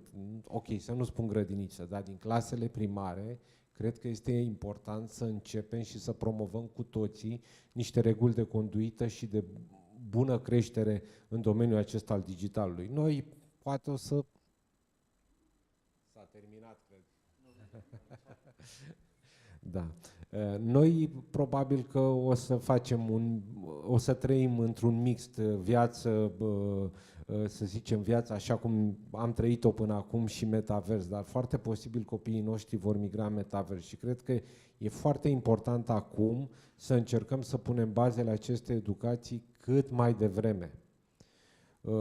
Altfel ne va fi foarte greu și întotdeauna ne vom întreba de ce suntem noi în urma altora. Sunt o grămadă, dacă nu o citiți, avem tot soiul de experți, toată lumea are câte o opinie, ceea ce nu e un lucru rău, dar ultima chestie pe care aș vrea să o mai spun și cu asta închei, că ne apropiem de final, nu trebuie să reinventăm roata. Trebuie să ne uităm și la ce au făcut alții și să ne concentrăm să facem lucrurile cât mai bine. Încă o dată, mulțumesc. Mihai, scuze, te-am lăsat la final, dar am o întrebare probabil cea mai grea. Scuze. Am o întrebare care chiar e pe core business pe titlul acestui seminar, respectiv politici publice naționale. Domnule Flarea, am senzația că dumneavoastră, ca și companie, favorizați un viitor setup legal în România, în care identitatea electronică să fie sprijinită pe o schemă națională deschisă și furnizorilor privați, pe cartea electronică de identitate și, dacă va fi gata și va funcționa, pe proiectul de la ADR. Puteți să ne, pe PSK-ID mă refer, puteți să ne spuneți cum viziunea dumneavoastră, adică într-un viitor în care trecem de la absolut nimic la toate aceste lucruri, care ar fi stresul, care ar fi efectul, care ar fi dificultățile, cum vedeți dumneavoastră că se va întâmpla practic acest lucru? Pentru că unele lucruri se întâmplă și se întâmplă fără să știm exact, ne lipsește acea strategie de care vorbea Adrian, cu obiective și modalități plan de acțiune. Da, mulțumesc de întrebare. Eu cred că e o întrebare foarte bună pe care a spus-o dumneavoastră și din punctul meu de vedere, cel puțin în ceea ce ne privește, noi cam urmărim ce se întâmplă la nivel european. Sincer, în momentul de față, conceptul de Digital Identity Wallet este definit. Există chiar și o inițiativă la nivelul Comisiei Europene de a se crea un soi de prototip în ideea aceasta. Eu cred că or să fie, cam 3 opțiuni. O opțiune pe care foarte multe state o vor îmbrățișa va fi aceea că probabil statul în sine va pune la dispoziția cetățenilor un Digital Identity Wallet. El, știți că în conformitate cu eIDAS 2.0 va trebui să fie pus la dispoziție în mod gratuit către cetățeni. Deci asta ar fi o variantă. Există o a doua variantă în care efectiv să existe furnizori de Digital Identity Wallet și chiar pot să vă dau câteva exemple. Există chiar nume mari din industrie, nu știu ce știu foarte bine, spre exemplu, ca un exemplu, știu că cei de la Thales au chiar o soluție de Digital Identity Wallet în momentul de față și ei vor promova, probabil vor fi vârf de lance în direcția asta și e posibil să mai existe un mix între public și privat. Sincer însă nu am o viziune clară despre cum acest lucru se va implementa în România. De asemenea, gândiți-vă că și în ceea ce privește, adică legat de întrebarea dumneavoastră, eIDAS 2.0 cam trebuia să iasă de acum un an. Și a trecut un an și încă sunt o serie de discuții, apropo, iarăși ca o foarte scurtă paranteză și are legătură cu discuția noastră. Noi suntem implicați într-o serie de discuții la nivel european împreună cu cei de la ETSI pe tematica asta a definirii standardelor vis-a-vis de identitate digitală, servicii de încredere și se discută exact despre revizia eIDAS 2.0 și un punct foarte important este acela că în eIDAS-ul actual, sub președinția cehă, este în mod explicit făcută trimiterea către directiva NIS 2. Ori aici apare o altă problemă, acea problemă de care zicea și Toma, și anume faptul că ai un regulament care o lege cu directă aplicare și practic toți actorii care se supun regulamentului pot activa oriunde în spațiul european și se face trimitere către o directivă care e implementată prin legi naționale de obicei. Și acum discuția s-a mutat cumva, pentru că la nivelul Comisiei există o dorință foarte mare de a se face această legătură, s-a shiftat discuția în ideea de a se gândi ca probabil o versiune viitoare a directivei NIS să se transforme și ea în regulament, în ideea aceea măreață de realizarea conceptului de piață unică digitală. Nu știu, sunt multe de discutat, dacă e mai putem discuta și după asta. Mulțumesc. Revin, Mihai. Acum cu întrebarea. Întrebarea era așa, ca să ne legăm de puțină propagandă, educație, cifre. Se aude în piață, nu de puține ori, în cadrul organizațiilor. Da? Nu pot vorbi acum, sunt cu auditorul. Cred că ați auzit, măcar unii dintre dumneavoastră. Întrebarea mea este, cum facem ca lumea să nu mai perceapă auditorul ca fiind bau-baul, că de fapt rolul lui este să ajute? Da? Opinia aia, cam asta trebuie să facă, să-l ajute pe operator, să ajute organizația. Cam cum am putea face?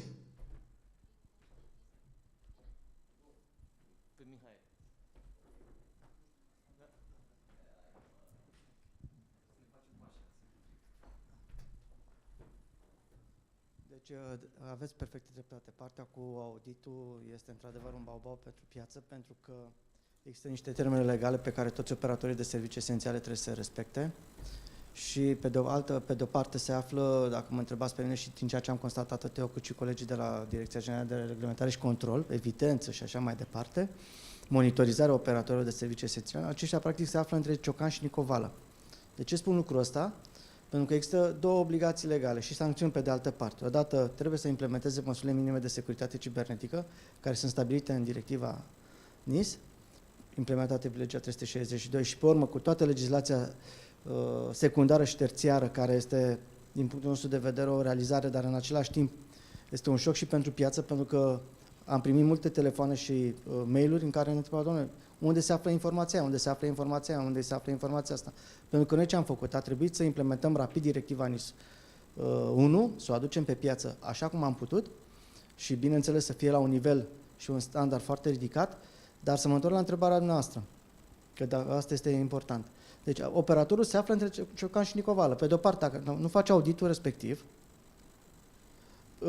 venim noi de la Directoratul Național de Securitate Cibernetică și putem să le facem un control.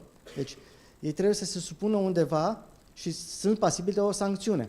Pe de-o parte, mai este o altă chestiune pe care o discutam și cu Grațiela aseară, Sunt entități publice și entități private. Fiecare au anumite bugete. Bugete pe care unii și le pot permite să-și ia auditori, fie că își au o echipă mare de auditori care să le facă treaba ață, șnur. Pe de altă parte, sunt instituții care vor și trebuie să facă lucrul ăsta și nu dau... pot să anumesc câteva sectoare care sunt strategice, esențiale. Bun, dar și ei, la fel sunt impactați de această criză.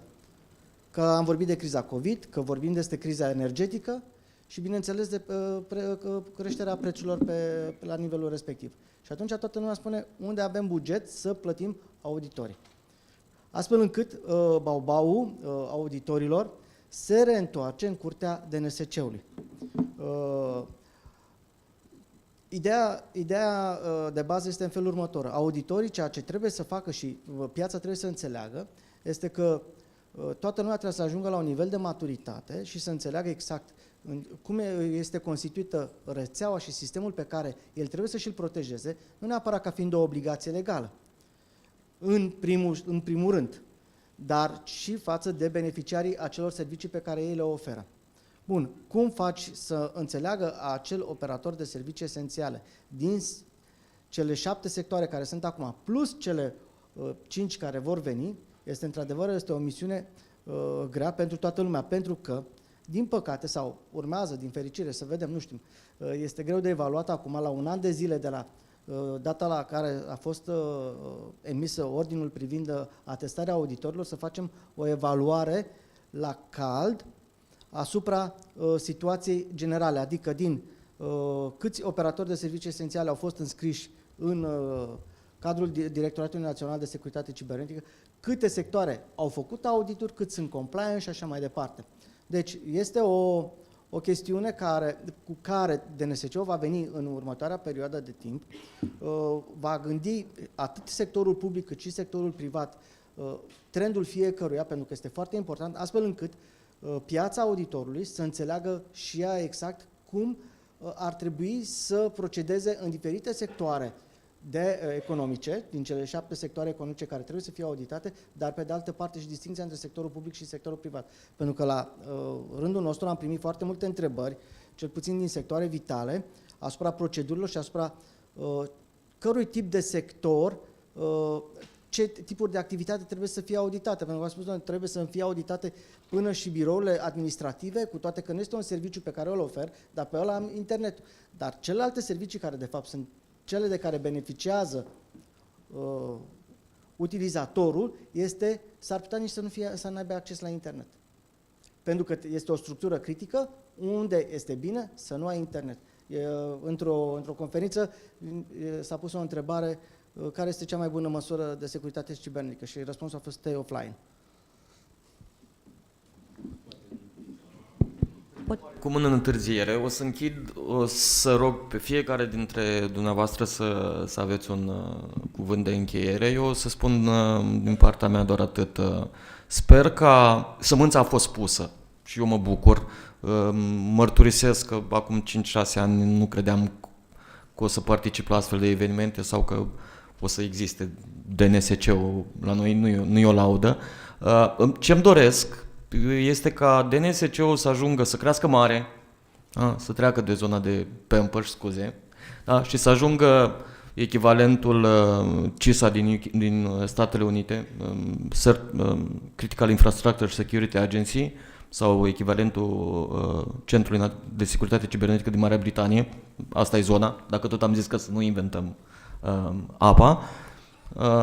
Și să fim sănătoși, echipa de la DNSC să ne mai cheme și anul viitor, dacă n-am spus prostii mari anul ăsta pe aici. Să ne auzim cu bine. Toma, hai cuvântul.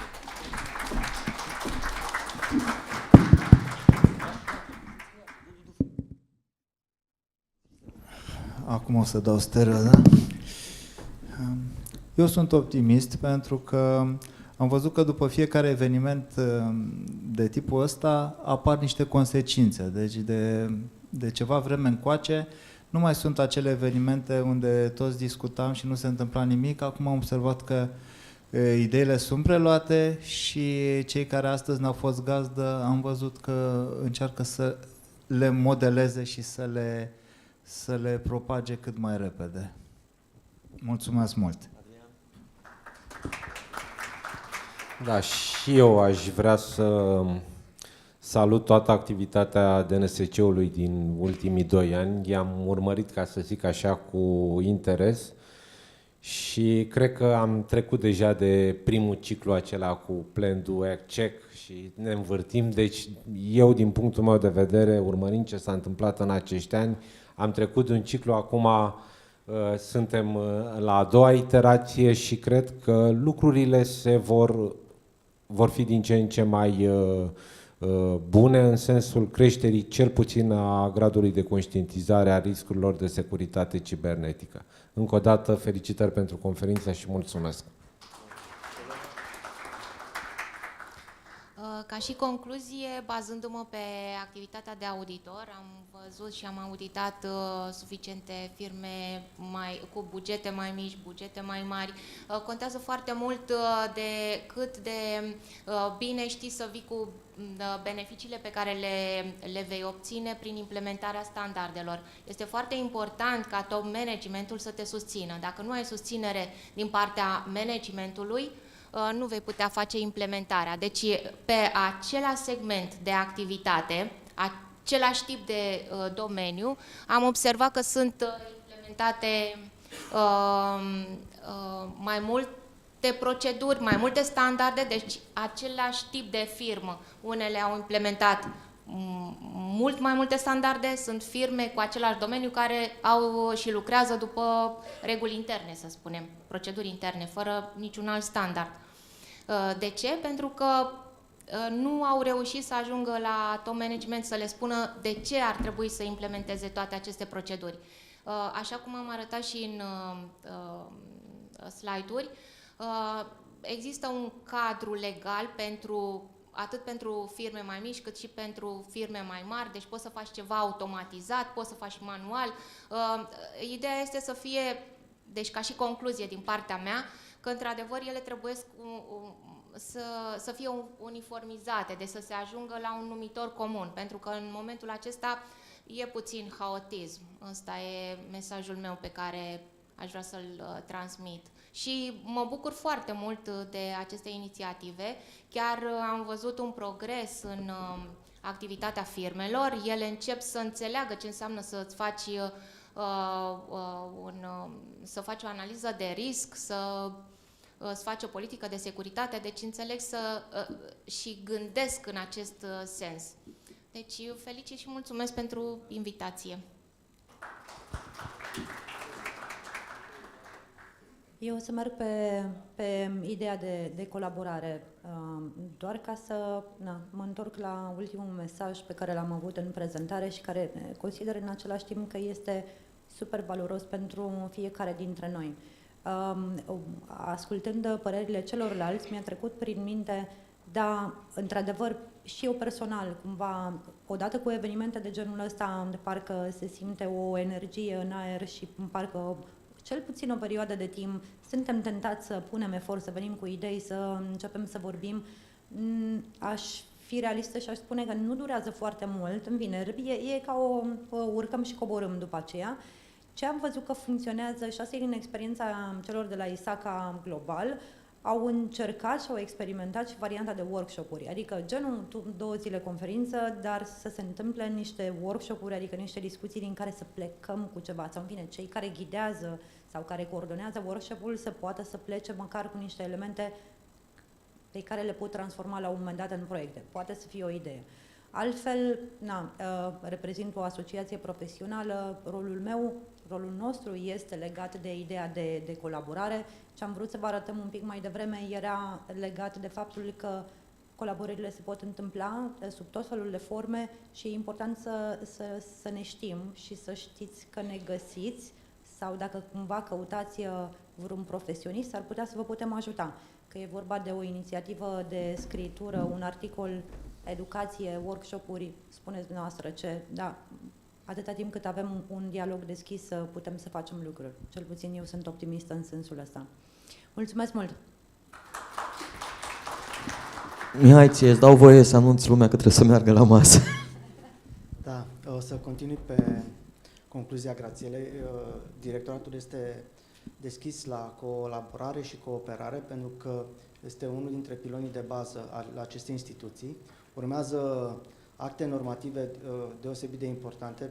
NIS 2 este cel mai mediatizat, dar pe lângă NIS 2, România trebuie să implementeze și Cybersecurity Act la nivel primar, vine și schema de certificare europeană, vine Cyber Resilience Act, vine DORA, vine NCCS-ul, deci sunt o enumerare așa rapidă a actelor normative pe care noi trebuie să le implementăm ca și instituție. Pentru asta este nevoie să ne mărim echipa, să devenim o instituție la nivelul pe care ne-o dorim și putem să o facem, cu sprijinul tuturor partenerilor, atât din cadrul instituțiilor publice, dar și din susținerea mediului privat, pentru că aceștia ne-au susținut și